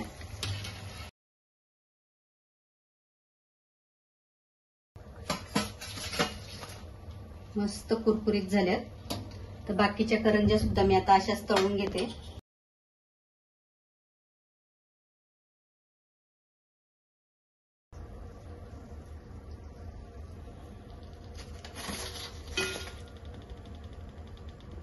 तर करंज्या एकदम अशा मस्त क्रिस्पी झाल्यात. तर किती कुरकुरीत झाल्यात इथे तुम्हाला दिसलेच. इथे तुम्हाला आवाज येत असेल किती क्रिस्पी झाल्यात. बघू शकता तुम्ही, लगेच असं मस्त कुरकुरीत भुसभुशीत अशी मस्त झाली करंजी. बिलकुल अशी कडक किंवा नरम झालेली नाही, मस्त कुरकुरीत झाली. तर अशी करंजी कुणाला आवडणार नाही खायला, सर्वच एकदम अशा आवडीने खातील. तर इथे तुम्ही करंज्यांचा आवाज घ्या, किती मस्त असा कुरकुरीत आवाज येतोय. तर अशा करंज्या तुम्ही नक्की बनवून बघा, हे एकदम मस्त अशी ट्रिक आहे. तर अनारसे बनवण्यासाठी इथे मी अर्धा किलो असे जाड जुने तांदूळ घेतलेत. तर अनारसे बनवताना असे जाड जुने तांदूळ असले तर अनारसे मस्त असे जाळीदार होतात, बिलकुल असे चिकट वगैरे होत नाही, म्हणून असे जुनेच तांदूळ घ्यायचे. तर आता हे तांदूळ 2 ते 3 पाण्याने स्वच्छ धुवून घ्यायचे. तर इथे मी तांदूळ 2 ते 3 पाण्याने स्वच्छ धुवून घेतले.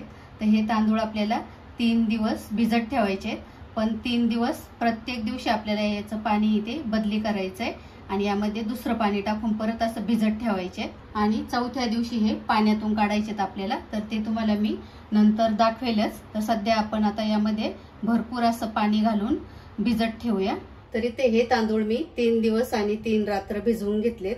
तर प्रत्येक दिवशी असं पाणी बदली केलंय आणि आजचा 4था दिवस आहे. तर हे पाणी पण इथे तुम्ही बघू शकता थोडं असं फेसाळतं आणि पाण्याचा खूप असा आंबट वास येतो, आंबूस वास येतोय आता. तर हे पाणी आता वतून द्यायचंय आणि तांदूळ 1 ते 2 पाण्याने स्वच्छ धुवून घ्यायचे. तर इथे तांदूळ मी 2 ते 3 पाण्याने स्वच्छ धुवून घेतलेत. तर इथे तुम्ही बघू शकता असं नखाने तोडलं तर लगेच असा तुकडा होतोय, म्हणजे मस्त तांदूळ भिजलाय. तर इथे एक मी चाळणी घेतली, त्याखाली अशी वाटी ठेवायची आणि हा तांदूळ आहे तो हा चाळणीमध्ये टाकून घ्यायचा आहे, म्हणजे त्यामध्ये जे पाणी एक्स्ट्राचं ते निघून जातं. निथळून घ्यायचा आहे पूर्ण असं. तर इथे मी पूर्ण तांदूळ असा चाळणीवर काढून घेतलाय. त्यामधील पाणी आता 5-6 मिनिट लागते निथळायला. तर हे पूर्ण पाणी आता निथळून घ्यायचंय आणि नंतर सुकत टाकायचंय.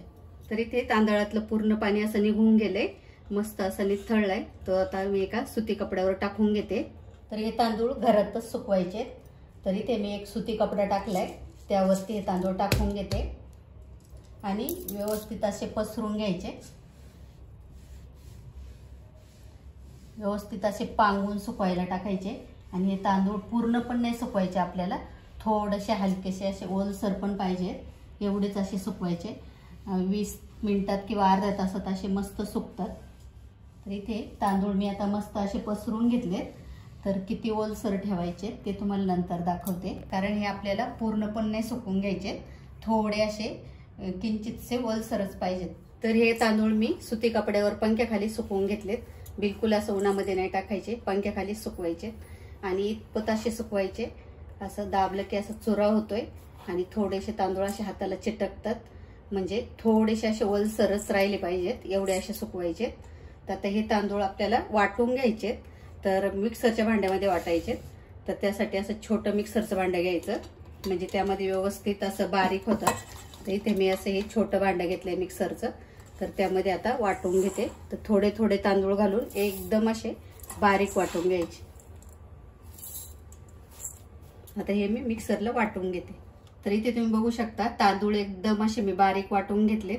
तर आता हे तांदळाचं पीठ आहे ते आपल्याला चाळून घ्यायचंय. तर त्यासाठी अशी सुजीची चाळण घ्यायची, ज्याने आपण सुजी चाळतो ती चाळण घ्यायची आणि त्यामध्ये आता हे पीठ घालते मी आणि चाळून घेते. तर चाळल्यानंतर असे थोडे असे बारीक एकदम तांदळाचे कण राहतात.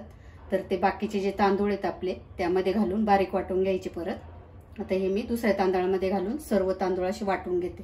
तरी ते सर्व तांदूळ मी असे मिक्सरला वाटून घेतलेत आणि चाळून घेतलेत. मस्त असं हे पीठ तयार झालंय. तर यामध्ये आता गुळाचं प्रमाण कसं टाकायचं, त्यासाठी काय करायचं, हे पीठ आहे तर सर्व असं वाटीने मोजून घ्यायचंय पहिलं. तर मी आता मोजून घेते. तिथे एक वाटी घेतली मी, या वाटीने आता पीठ असं मोजून घेते. तर वाटी ही घेताना अशी खूप दाबून नाही भरायची, अशी हलकीच भरायची आहे. एक वाटी.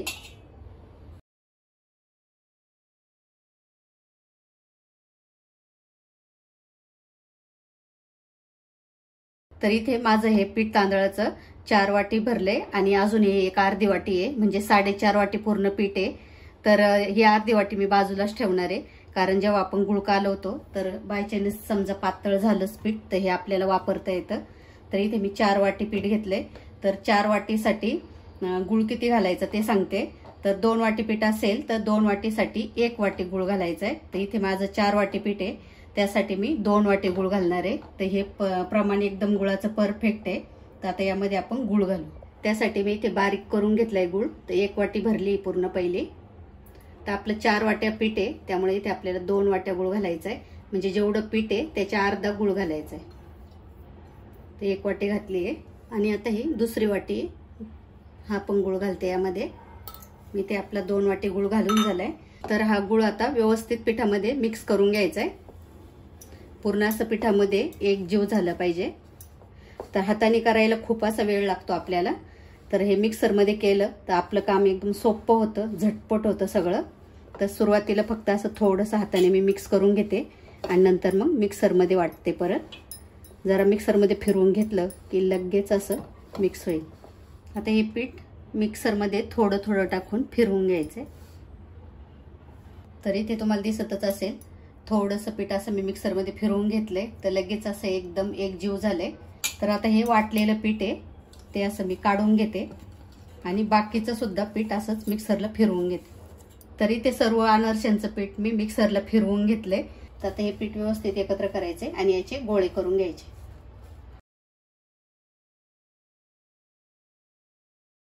तरी ते सर्व पिठाचे मी गोळे करून घेतलेत. तर एवढ्या पिठाचे माझे साधारण एवढे असे 4 गोळे तयार झालेत. तर आता हे गोळे एका हवाबंद डब्यामध्ये ठेवायचे.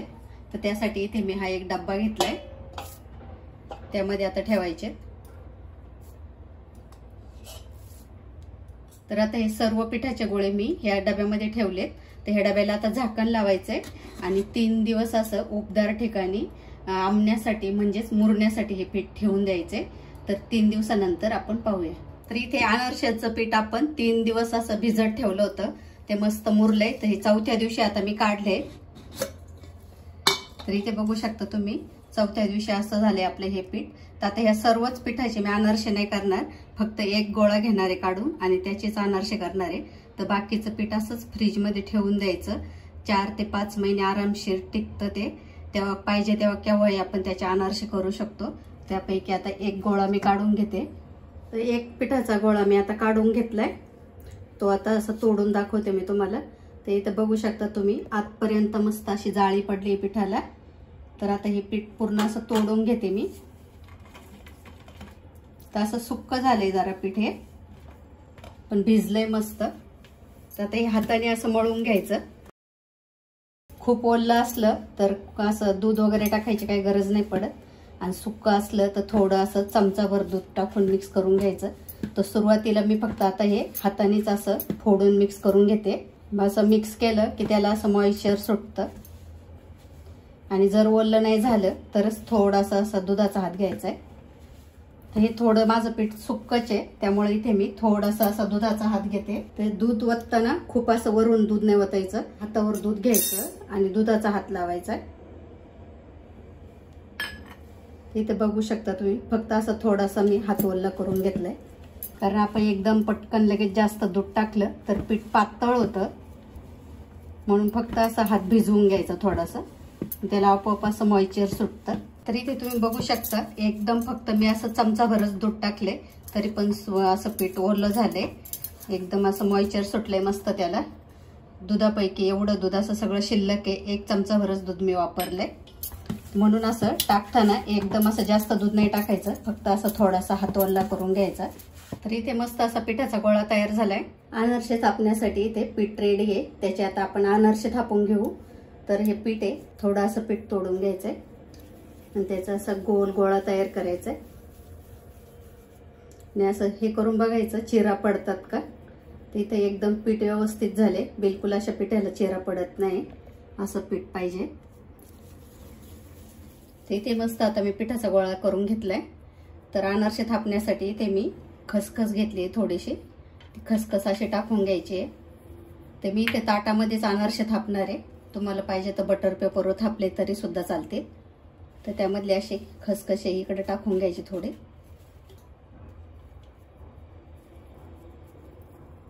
आणि हा गोळा थोडासा असा चपटा करून घ्यायचा, आणि हाताला चिटकतं म्हणून इथं मी थोडंसं असं तूप घेतले लावायला, तेल किंवा तूप घ्यायचं बोटांना लावायला. त्यामध्ये असे बोटं बुडवून असे अनारसे थापून घ्यायचे. खसखस लावल्यावर लगेच असे मस्त थापता येतात, आणि नाही जमत असेल तर बटर पेपर घेतला तरी सुद्धा चालेल. मस्त पीठ झाले एकदम, थोडं सुद्धा असं क्रॅक जात नाही पिठाला.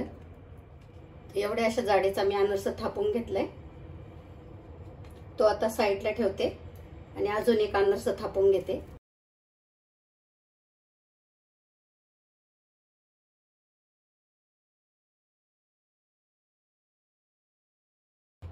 खूप असे पातळ पण नाही थापायचे, खूप असे जाड पण नाही ठेवायचे, असे मीडियम आकाराचं थापून घ्यायचंय. तर इथे तुम्ही बघू शकता दुसरा अनारसा सुद्धा आपला मस्त असं थापून झालाय.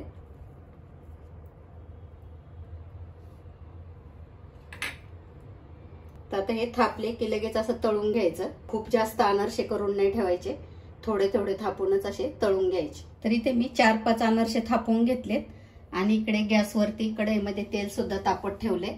तर तेल कसं तापले ते आपण चेक करूया. असं थोडंसं पिठाचा गोळा टाकून बघायचा आहे, तर बरोबर असे हलकेसे बुडबुडे येतात ते तेलाचे. तर असं एवढंच असं तेल गरम पाहिजे, खूप जास्त गरम पण नाही पाहिजे तेल. तर अनारसे सोडताना जे आपण खसखस लावलेली आहे ती बाजू वरती करायची आहे, आणि गॅस हा मीडियमच ठेवायचा आहे, खूप फास्ट नाही ठेवायचा आहे.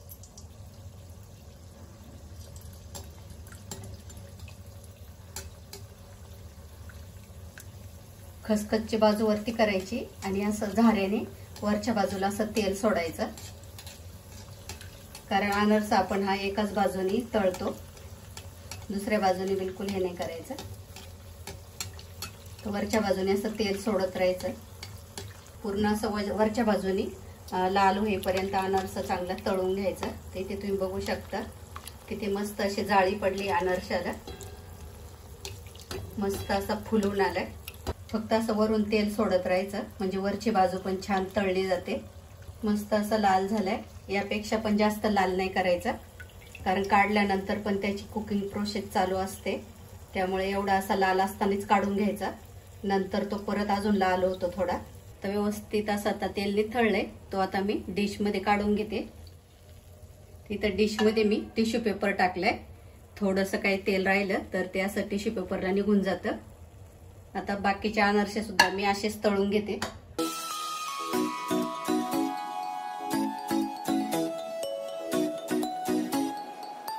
तर इथे सर्व असे अनारसे बनवून तयार झालेत. तर इथे तुम्ही बघू शकता किती मस्त अशी जाळी पडली सर्व अनारशांना आणि एकदम मस्त असे खुसखुशीत जाळीदार झालेत. आणि इथे मी टिश्यू पेपरवर काढले होते कारण त्यामध्ये एक्स्ट्राचं तेल असतं ते निघून जातं. मग असं तुम्ही सुद्धा करा, काढल्यावरती टिश्यू पेपरवरतीच काढा आणि स्टोअर करताना सुद्धा एखाद्या हवाबंद डब्यामध्ये तळाला टिश्यू पेपर टाका आणि त्यावरती मग हे अनारसे थंड झाल्यावरती डब्यामध्ये हवाबंद डब्यामध्ये भरून ठेवा. तर मस्त असे 1 ते 2 महिने छान टिकतात, बिलकुल असे खराब होत नाही. तर नक्की बनवून बघा. तर एक अनारसा मी तुम्हाला तोडून दाखवते कसे असे मस्त खुसखुशीत झालेत. तुम्ही बघू शकता आतमध्ये पण किती मस्त अशी जाळी पडली आहे आणि एकदम असं भुसभुशीत खुसखुशीत झालेत. तर अशा पद्धतीने तुम्ही अनारसे नक्की बनवून बघा. हे प्रमाण एकदम असं परफेक्ट आहे. तर बेसन लाडू बनवण्यासाठी इथे मी वाटीचं आणि वजनी प्रमाण असं दोन्ही सांगितलेले आहे. अर्धा किलो बेसन पीठ घेतलंय, वाटीने 4 वाट्या आहे. त्याचबरोबर 400 ग्रॅम पिठी साखर आहे, ही वाटीने 2 वाट्या आहे. आणि तूप इथे मी पाऊण वाटी घेतले म्हणजे 200 ग्रॅम तूप आहे. त्याचबरोबर इथे थोडे काजू बदामचे काप घेतलेत, अर्धा चमचा वेलची पावडर घेतली आहे, थोडे पिस्ता आणि काजूचे काप घेतलेत ते सजावटीसाठी. तर आता सुरुवातीला काय करायचे, आपल्याला बेसन पीठ भाजून घ्यायचंय. तर अशी जाड बुडाचीच कढई घ्यायची आणि अशी थोडी मोठी घ्यायची, त्यामुळे सर्व पीठ असं एकदम भाजता येतं. तर इथे मी आता अर्धा किलो पीठ आहे ते पूर्ण या कढईमध्ये एकदमच भाजून घेणार आहे. तुमच्या जर छोटी कढई असेल तर 2 बॅचमध्ये भाजलं तरी सुद्धा चालेल. कढई इथे आपली आता चांगली गरम झाली आहे, त्यामध्ये आता तूप घालायचंय. तर सुरुवातीलाच खूप असं जास्त तूप नाही घालायचं, आपण इथे थोडं थोडं तूप टाकूनच बेसन पीठ भाजणार आहे. इथे मी 2-3 चमचे तूप कढईमध्ये टाकून घेतले. तर इथे आता तूप चांगलं गरम झाले, त्यामध्ये आता हे बेसन पीठ आहे ते टाकून घेते. तर हे बेसन पीठ आहे ना, माझं नॉर्मल घरात आपण जे वापरतो वड्यांसाठी वगैरे तेच आहे. आणि तुम्हाला पाहिजे खास असं लाडूसाठी दळून आणायचं असेल तर डाळ सुरुवातीला थोडी भाजून घ्यायची आणि नंतर ते गिरणीमधून येणं थोडंसं रवाळ दळून आणायचं. पण असं घेतलं ना नॉर्मल पीठ आपण, त्याचेसुद्धा लाडू छानच होतात.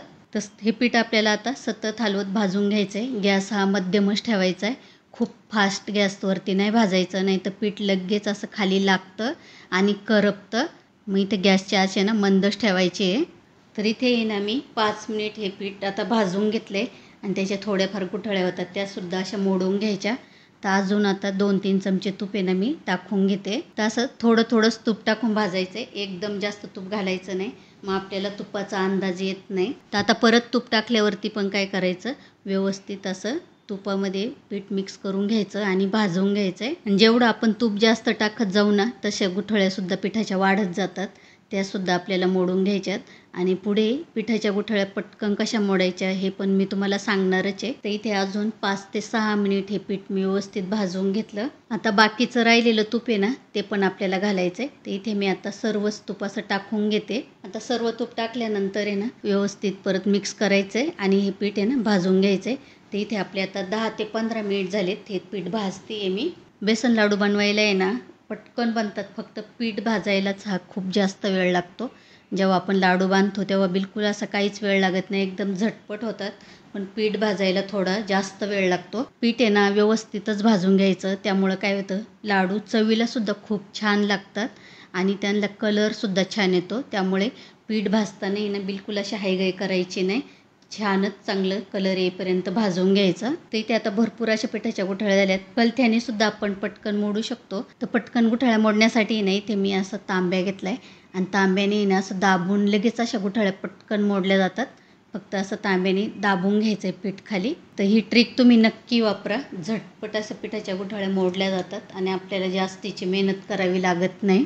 आणि आता काय करायचं, गुठळ्या मोडल्यानंतर परत त्या तांब्याला लागलेलं पीठ आहे ना व्यवस्थित कलथ्याने काढून घ्यायचं आणि आता परत हे पीठ आहे ना आपल्याला व्यवस्थित भाजून घ्यायचं आहे. तर इथे तुम्हाला व्हिडिओमध्ये दिसतच असेल गुठळ्या पण किती कमी झाल्यात आणि पीठ पण आपलं भाजत आले, मस्त कलर आलाय. तर इथे 20-25 मिनिट झालेत आता हे पीठ भाजते आहे मी, पण अजून काही त्याचं तूप असं रिलीज झालं नाही, कारण बेसन पीठ जसं भाजत येतं ना तसं त्याचं तूप रिलीज होतं आणि ते पातळ होऊ लागतं. पण इथे माझं पीठ अजून सुक्कच आहे, बिलकुल असं पातळ वगैरे झालं नाही, म्हणजे इथे अजून तूप टाकण्याची गरज आहे मला. म्हणून असं सुरुवातीला लगेच असं तूप टाकायचं नाही, पूर्ण पीठ भाजता येईपर्यंत आपल्याला वाट बघायची आहे. पीठ सुक्कच आहे, त्यामुळे इथे मी अजून 1 चमचा तूप टाकून घेतलं आणि आता परत ते व्यवस्थित मिक्स करून आहे ना पीठ आपल्याला 5-1 मिनिट तरी अजून भाजून घ्यायचं आहे. पीठ खूप असं पिवळं असेपर्यंतच नाही, थोडासा डार्क कलर येईपर्यंतच भाजायचे, कारण लाडू बांधल्यानंतर सुद्धा कलर त्याचा चेंज होतो आणि मग ते लाडू आहेत ना असे व्हाईट दिसायला चालू होतात. तर थोडासा डार्क कलर येईपर्यंतच भाजून घ्यायचं चांगलं. तर इथे 1 चमचा तूप टाकल्यानंतर तुम्ही बघू शकता इथे पीठ मस्त असं आपला थोडंसं पातळ झाले, एवढंच पाहिजे. खूप जास्त तूप सुटलेलेही नको, नाही तर नंतर काय होतं ते लाडू आहे ना बांधल्यानंतर खूप असे खाली बसतात. तर एवढं असं सुक्कं एवढंच पाहिजे, असं जास्त पण तूप घालू नका. तर 30 मिनिट पीठ इथे भाजून घेतल्यानंतर पहा किती छान पीठ झाले. आता लाडू दाणेदार होण्यासाठी त्यामध्ये आहे ना 2-3 चमचे पाण्याचा असा हपका मारायचा आहे, त्यामुळे पीठ असं मस्त फुलून येतं आणि असं टेक्स्चरसुद्धा असं दाणेदार येतं त्याला. इथे व्हिडिओत दाखवल्याप्रमाणे असं 2-3 चमचे पाण्याचा आहे ना हपका मारून घ्यायचा. इथे पाहतो मी व्हिडिओमध्ये तुम्हाला दिसतच असेल पाणी मारल्यावरती पीठ कसं आपलं मस्त दाणेदार दिसू लागले. आता पाणी टाकल्यानंतर आहे ना परत असं 4 ते 5 मिनिट हे पीठ आहे ना व्यवस्थित असं कढईमध्ये भाजून घ्यायचं, त्यामुळे जे पाणी टाकलं आहे ना आपण त्याची अशी वाफ होऊन जाते आणि बिलकुल असं पाणी शिल्लक राहत नाही. तर एवढंच असं भाजून घ्यायचं. इथे आता 35 मिनिट तरी मला लागलेत हे पीठ भाजण्यासाठी. तर आता हे पीठ व्यवस्थित एकदम तयार आहे आपल्या लाडूसाठी. तर आता मी गॅस बंद केला आहे आणि हे पीठ आहे ना आपल्याला आता एका परातमध्ये काढून घ्यायचं आहे. तर बघा इथे बरोबर असं तुपाचं प्रमाण व्यवस्थित झाले, पीठ खूप पातळसुद्धा नाही आणि एकदम सुक्कंसुद्धा नाही झाले, व्यवस्थित झाले एकदम. आता हे पूर्णपणे आपल्याला थंड करून घ्यायचं आहे आणि नंतरच त्यामध्ये पिठी साखर घालायची आहे. लगेच गरम गरममध्ये पिठी साखर घालायची नाही, नाही तर मिश्रण खूप असं पातळ होतं. तर आता हे पीठ आहे ना आपण पूर्णपणे थंड करून घेऊ. तर इथे अर्धा तासानंतर तुम्ही बघू शकता पीठ माझं पूर्णपणे थंड झाले. तर त्यामध्ये आता वेलची पावडर टाकायची आहे आणि वेलची पावडर टाकल्यानंतर त्यामध्ये काजू बदाम मी इथे असे तुपामध्ये भाजून घेतलेत आणि तुम्हाला जर आवडत नसेल नाही टाकले तरीसुद्धा चालेल. काजू बदाम आणि वेलची पूड आहे ना व्यवस्थित ह्या पिठामध्ये आहे ना आता मिक्स करून घ्यायचं आहे. हे सर्व व्यवस्थित मिक्स झाले तर त्यामध्ये आता आपल्याला पिठी साखर घालायची आहे. तर इथे मी 400 ग्रॅम पिठी साखर घेतली आहे आणि तुम्हाला यापेक्षा जास्त गोड आवडत असेल तर अर्धा किलो पिठी साखर घेतली तरीसुद्धा चालेल. तर सुरुवातीलाच सर्व पिठी साखर नाही टाकायची आहे, थोडी थोडी टाकून आहे ना मिक्स करून घ्यायचं आहे. तर इथे आता पहिली पिठी साखर आपली मिक्स झाली आहे. तर आता अजून बाकीची पिठी साखर आहे तीसुद्धा मी थोडी थोडी करून टाकून घेते आणि मिक्स करून घेते. तर कलत्यापेक्षा आहे ना हातानेच असं पटकन मिक्स करता येतं आणि पीठ पण मस्त आपल्याला असं एकजीव करता येतं, म्हणून मी आता हातानेच सर्व असं व्यवस्थित मिक्स करून घेते. पीठ भाजण्यासाठी इथे मला 30-35 मिनिट लागले, तर तुम्हाला 40 मिनटं किंवा 30 मिनिटसुद्धा लागू शकतात. तुपाचं प्रमाणसुद्धा मला जे आपण तूप घेतलं होतं त्यापेक्षा फक्त एखादा चमचा जास्त लागला आहे. तर थोडंसं असं कमी जास्त लागू शकतं. सर्व हे प्रमाण आहे ना पिठावर अवलंबून असतं, त्यामुळे थोडंसं कमी जास्त वाटलं तरी पण एवढं काही घाबरायचं नाही. आता इथे पिठी साखर व्यवस्थित अशी मिक्स करून घ्यायची. तर टाकलेली पिठी साखर इथे माझी सर्व व्यवस्थित आता मिक्स करून झाली आहे आणि थोडीशी पिठी साखर शिल्लक आहे माझी, तीसुद्धा आता टाकून घेते. इथे मी 400 ग्रॅम पिठी साखर घेतली होती, ती सर्व अशी आता पिठामध्ये टाकून व्यवस्थित असं मिक्स करून घेतलं आहे. असंच एकदम एकजीव करून घ्यायचं, त्यामुळे मस्त असे लाडू चवीला छान लागतात. बिलकुल असे इथे गोड तिथे फक्त पीठ असं काही लागत नाही. तर असं एकजीव मस्त करूनच घ्यायचं. तर इथे आपलं लाडू बांधण्यासाठीचं पीठ रेडी आहे. तुम्ही बघू शकता किती मस्त, खूप असं पातळ पण नाही झाले आणि खूप सुक्कंसुद्धा नाही, एकदम असं परफेक्ट झाले. तर लगेच लाडू बांधून घेऊया. तर इथे तुम्ही बघू शकता लगेच असा लाडू आपला तयार झाला आहे आणि बेसनचे लाडू बांधायला आहे ना बिलकुल असा वेळ लागत नाही, आपल्याला पीठ भाजण्यासाठीच फक्त वेळ लागतो. इथे मस्त असा गोल गोल गरीत आपला लाडू तयार झाला आहे. लाडू तयार झाला की त्याच्यावरती ना आता हे पिस्ता लावून घेते मी. लाडू तयार झाला की असं हातावरती थोडा फिरवून घ्यायचा, त्यामुळे त्याला आहे ना थोडी अशी चमक येते आणि दिसायलासुद्धा छान दिसतात लाडू. तर इथे तुम्हाला व्हिडिओमध्ये दिसतच असेल किती छान लाडू तयार झाला आहे. बिलकुल असा रेल्ला वगैरे नाही, गोल गोल गरीत झाला आहे. पीठच एकदम परफेक्ट झाले, त्यामुळे लाडूसुद्धा बिलकुल असे बसत वगैरे नाही खाली. आणि इथे व्हिडिओमध्ये तुम्हाला दिसतच असेल आपले लाडू बघा इथे किती पटपट वळता येतात ते. तर आता बाकीचे लाडूसुद्धा मी असेच वळून घेते, नंतर आपण पाहूया.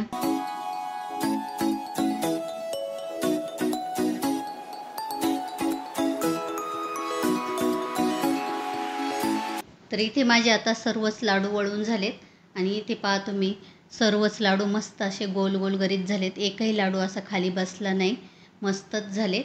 तर असं प्रमाण घेऊन तुम्ही नक्की असे लाडू बनवून बघा. बिलकुल तुमचे लाडू बिघडणार नाही, ते एकदम परफेक्टच होणार. लाडूंना कलरसुद्धा किती छान आला आहे. तर एक लाडू तुम्हाला मी तोडून दाखवते. बिलकुल असा भुगा वगैरे होत नाही लाडूंचा आणि टेक्स्चर बघा किती दाणेदार मस्त झालेत. आणि असे लाडू बनवले ना ते खाताना बिलकुल असे टाळ्याला वगैरे सुद्धा बिलकुल चिटकत नाही. आणि कलर कशामुळे आले आहेत एवढं लाडूंना बघा तुम्ही, कारण पीठ आपण इथे व्यवस्थित भाजून घेतले. तर असंच पीठ भाजलं पाहिजे, त्यामुळे लाडूंना कलरसुद्धा छान येतो आणि खायला टेस्टलासुद्धा ते खूप छान लागतात. आणि तुमचे लाडू जर रेलत वगैरे असले ना तर लगेच ते डब्यामध्ये भरायचे नाही, जरा वेळ असेच हवेवर राहून द्यायचे.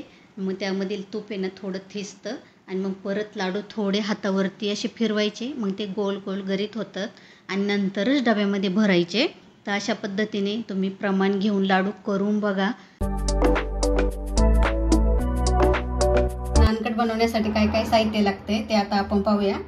तर इथे मी 1 वाटी मैदा घेतलाय, पाऊण वाटी पिठी साखर घेतली आहे, अर्धा वाटी तूप घेतलंय. तर इथं तुम्ही वनस्पती घी घेतलं तरी चालेल, पण हे तूप घेतलंय मी. तुपाने जरा टेस्ट चांगली येते. 2 चमचे बारीक रवा, 2 चमचे बेसन पीठ आणि इथे पिस्ता घेतलेत आणि काही काजू पण घेतले. तर हे सजावटीसाठी घेतले मी. त्याचबरोबर इथे अर्धा चमच बेकिंग पावडर घेतली आहे. आणि हे साहित्य घेताना कोणतीही 1 वाटी सेट करायची, त्याच वाटीने सर्व साहित्य असं मोजून घ्यायचं, मग असं परफेक्ट प्रमाण होतं आपलं. तर आता आपण नानकट बनवायला सुरुवात करूया. तर इथे मी एक भांडं घेतलंय, त्यामध्ये आता सर्वात अगोदर आपल्याला ही पिठी साखर घालायची आहे.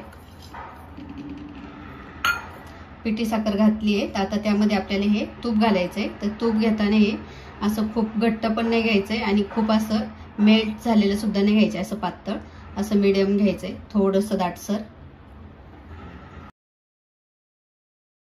आता हे साखर आणि तूप आपल्याला व्यवस्थित असं मिक्स करून घ्यायचंय. तर आपल्याला आता हे साखर आणि तूप चांगलं असं फेटून घ्यायचंय, पूर्ण असं व्हिप क्रीम सारखं झालं पाहिजे,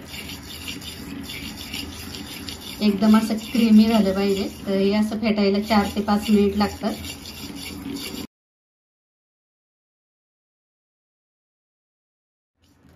तर इथे हे मिश्रण मी 4 ते 5 मिनिट असं चांगलं फेटून घेतले.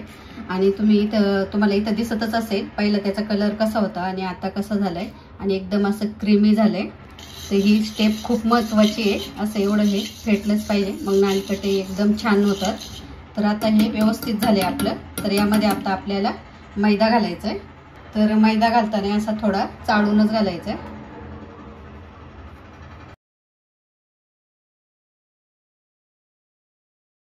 मैदा घातलाय आता त्यामध्ये आपल्याला हे बेसन पीठ पण घालायचंय आणि रवा. तर यामध्ये आपल्याला चिमूटभर मीठ घालायचंय, खूप नाही पण असं थोडं चिमूटभर मीठ घालायचंय. तर असं गोडाच्या पदार्थामध्ये थोडंसं मीठ घातलं की त्याची टेस्ट अशी छान येते. आणि आता हे सर्व आपल्याला परत व्यवस्थित असं मिक्स करून घ्यायचं. आता हे आपल्याला हातानेच असं चांगलं मिक्स करायचंय.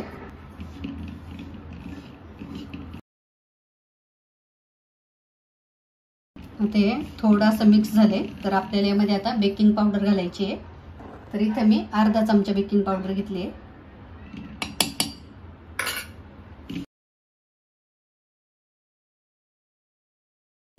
हे सर्व साहित्याचा असा व्यवस्थित गोळा करून घ्यायचा आपल्याला. तर इथं आपल्याला हे पीठ असं खूप असं जोर लावून पण काही मळायची गरज नाही, फक्त असं एकत्र करून घ्यायचं, व्यवस्थित असा गोळा तयार झाला पाहिजे. तर हे व्यवस्थित असा गोळा होतोय म्हणजे आपलं हे तूप साखर याचं प्रमाण एकदम व्यवस्थित झालंय. आणि जर असं गोळा तयार होत नसेल, असं पीठ असं जुळून येत नसेल तर 1-2 चमचे अजून तूप घातलं तरी पण चालतं. पण आपलं हे तूप आणि ते व्यवस्थित झाले, एकदम असं व्यवस्थित गोळा तयार होतोय. असं बनवून बघायचं नानकट बनतंय की नाही असं. तर बरोबर असा गोळा तयार होतोय आपला, म्हणजे हे प्रमाण एकदम व्यवस्थित आहे. तर इथं आपलं आता नानकट बनवायचं पीठ तर रेडी झालंय. पण नानकट आपण इथं आता घरच्या घरीच बनवणार आहे, त्यामुळे मी ते कढईमध्ये बेक करणार आहे. तर नानकट बनवायच्या अगोदर आपल्याला कढई ही गरम झालेली पाहिजे. मग आता आपण कढई तापायला ठेवूया पहिली. आणि मग नंतरच आपल्याला नानकट बनवायचे. तर आता मीडियम गॅसवरती मी कढई तापत ठेवली आहे. तर त्याच्यावरती आपल्याला हे झाकण ठेवायचे. तर कढई आपली इकडे गरम होतीये, तोपर्यंत आता आपण नानकट बनवून घेऊ. तर नानकट आपले मी ह्या ताटामध्ये ठेवणार आहे. तर ह्या ताटाला आपण आता थोडंसं तूप लावून घेऊ. आणि तुम्हाला जर असं तूप लावून वगैरे नसलं ठेवायचं तर तुम्ही याच्यावरती ऑइल पेपर किंवा बटर पेपर सुद्धा ठेवू शकता. तर मी आता ह्या ताटाला तूप लावून घेते थोडंसं, म्हणजे आपले नानकटाई अशी खाली चिटकणार नाही. तर आता तूप लावून झाले, आपण नानकटाई बनवायला घेऊया. तर आपल्याला असे खूप मोठे पण नाही करायचे नानकट आणि खूप छोटे पण नाही करायचे. तर पिठाचा असा एक गोळा घेऊन हातावर थोडासा असा मळून घ्यायचा. आता हे पीठ खूप मळायची गरज नाही आपल्याला, रेडी आहे पीठ एकदम. पण आपल्याला नानकटला कोणता आकार द्यायचा आहे त्या आकाराचा असा गोळा तयार करायचा आहे आपल्याला. ते मी ते गोल आकाराचे नानकट बनवतीये. तुम्हाला पाहिजे त्या आकाराचे तुम्ही बनवा. तर खूप असा चपटा नाही करायचा आहे आपल्याला, असं गोल झालं की थोडासा असा प्रेस करायचा आहे आणि मग ताटामध्ये ठेवायचं आहे. तर आपला एक नानकट आता बनवून झालंय. तर बाकीचे सुद्धा, आणि तुम्हाला असे हातानेच अंदाज येत नसेल पिठाचा किती मोठं नानकट करायचंय तर तुम्ही कोणताही एक चमच किंवा छोटंसं असं कोणतंही भांडं घेऊन त्या आकाराने पीठ घेऊ शकता. मग असे एकसारखे नानकट होतील तुमचे. तर मी आता हातानेच एकसारखे बनवतीये. असे छोटेच बनवायचेत आणि थोडंसं अंतर ठेवून असे ठेवायचेत, कारण ते जेव्हा भाजतात तेव्हा अजून ते फुलतात.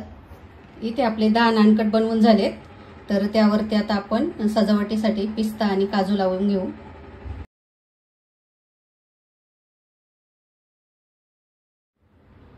इथे आपल्या नानकटला सर्व काजू आणि पिस्ता लावून झालेत आणि इथे आपली कढई सुद्धा चांगली तापली आहे. तर कढई ही अगोदरच अशी गरम करायला ठेवायची आहे. आता आणि कढईमध्ये मी असं स्टँड ठेवलेले आहे. तर त्यावरती आता आपण हे जे नानकट बनवलेत ती डिश ठेवून देऊया. खूप असं सांभाळून करायचं आणि आता त्यावरती आपल्याला झाकण ठेवायचंय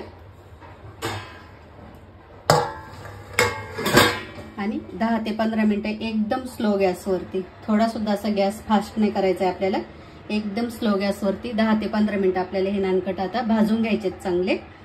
तर आपले पहिले नानकट इकडे गॅसवरती बेक होतात ते. तर हे दुसरे नानकट सुद्धा आपले बनवून तयार आहेत आणि सजावट सुद्धा करून झाली आहे त्यांची. तर आता तो आपले पहिले नानकट जे बेक करायला ठेवले ते बेक झाले की मग मी तुम्हाला दाखवते कसे झालेत आपले नानकट आणि मग नंतरच हे आपण नानकट बेक करायला ठेवूया. इथं आता 10 मिनिट झालेत आपले नानकट बेक करायला ठेवले होते. तर मध्ये आता आपण एकदा असं उघडून बघायचं झालेत की काय. तर इथे तुम्ही बघू शकता नानकट असे झाले नाहीत अजून आपले पूर्ण, पण असे होतच आलेत. तर अजून 5 मिनिट तरी आपल्याला यांना बेक करण्यासाठी वेळ लागणार आहे. तर परत आता आपण यावर झाकण ठेवून देऊ आणि बेक करून घेऊ 5 मिनिट. तर असं म्हणजे असं उघडून बघायचं, सारखं नाही बघायचं. नंतर 10 मिनिट झाले की नंतर बघायचं, म्हणजे आपल्याला समजतं बेक झालेत की नाही. नसले झाले तर परत असं झाकण ठेवून परत 5 मिनिट असे बेक करून घ्यायचेत आपल्याला. तर आता बरोबर असे 15 मिनिट झालेत, म्हणजे अजून 5 मिनिट आता हे नानकट मी बेक करून घेतलेत. तर आता आपण बघूयात. तर इथे तुम्ही बघू शकता छान असे बेक झालेत आपले नानकट. पूर्ण असा खाली थोडासा लाल कलर सुद्धा आलाय त्यांना, म्हणजे बेक झालेत ते आता आपण काढून घेऊया.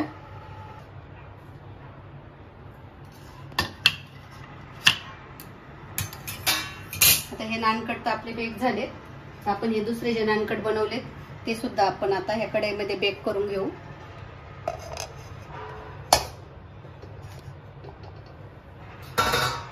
आता हे नानकट सुद्धा आपल्याला 12 ते 15 मिनिट चांगले बेक करून घ्यायचे. तर इथे आपले नानकट चांगले मस्त असे बेक झालेत, पण ते अजून खूप असे गरम आहेत.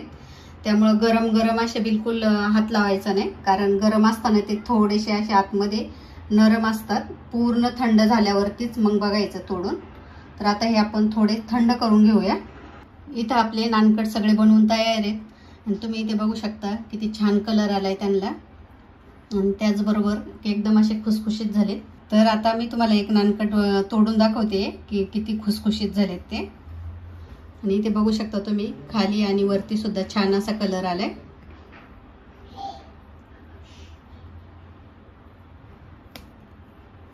तर तुम्ही आवाज ऐकलाच असेल, एकदम असे खुसखुशीत झालेत, मस्त झालेत एकदम नानकट आपले. तर तुम्ही सुद्धा असे नक्की बनवून बघा. तर असं प्रमाण घेऊन तुम्ही असे परफेक्ट नानकट बनवू शकता. फक्त काही अशा छोट्या टिप्स तुम्ही लक्षात ठेवल्यात तर तुमचे नानकट सुद्धा असेच खुसखुशीत होतील. तुम्हाला असे बेकरीत नानकट बनवायला जायची गरज पडणार नाही. तर तुमचे सुद्धा नानकट असेच होतील. फक्त तुम्ही काही अशा छोट्याशा टिप्स लक्षात ठेवल्यात तर तुमचे नानकट सुद्धा असेच छान होतील एकदम. तर पहिलं म्हणजे तूप जेव्हा आपण घेतो तेव्हा असं पूर्ण पातळ नाही घ्यायचं आणि तूप आणि साखर एकदम व्यवस्थित मस्त फेटून घ्यायचं. पूर्ण असं क्रीमी टेक्स्चर आलं पाहिजे. नंतरच त्यामध्ये मैदा आणि बाकीचे साहित्य मिसळायचं. त्याचबरोबर जेव्हा तुम्ही बेक करायला ठेवणार आहे तर कढई अगोदरच अशी गरम झालेली पाहिजे आणि बेक करताना गॅस एकदम असा स्लो ठेवायचा, तरच ते छान असे बेक होतात आणि कलर सुद्धा छान येतो. तर अशा छोट्याशा 2-3 टिप्स अशा तुम्ही लक्षात ठेवल्या तर तुमचे नानकट सुद्धा एकदम असेच खुसखुशीत होतील. तर आजचा हा दिवाळी फराळाचा संपूर्ण व्हिडिओ तुम्हाला जर आवडला असेल तर आम्हाला कमेंट करून नक्की सांगा. व्हिडिओ आवडला असेल तर लाईक करा, चॅनलला नवीन असाल तर सबस्क्राईब करा आणि हा संपूर्ण व्हिडिओ तुम्ही तुमच्या मित्रमैत्रिणींसोबत शेअर करा. मायलेक किचन तर्फे तुम्हा सर्वांना दिवाळीच्या खूप खूप शुभेच्छा.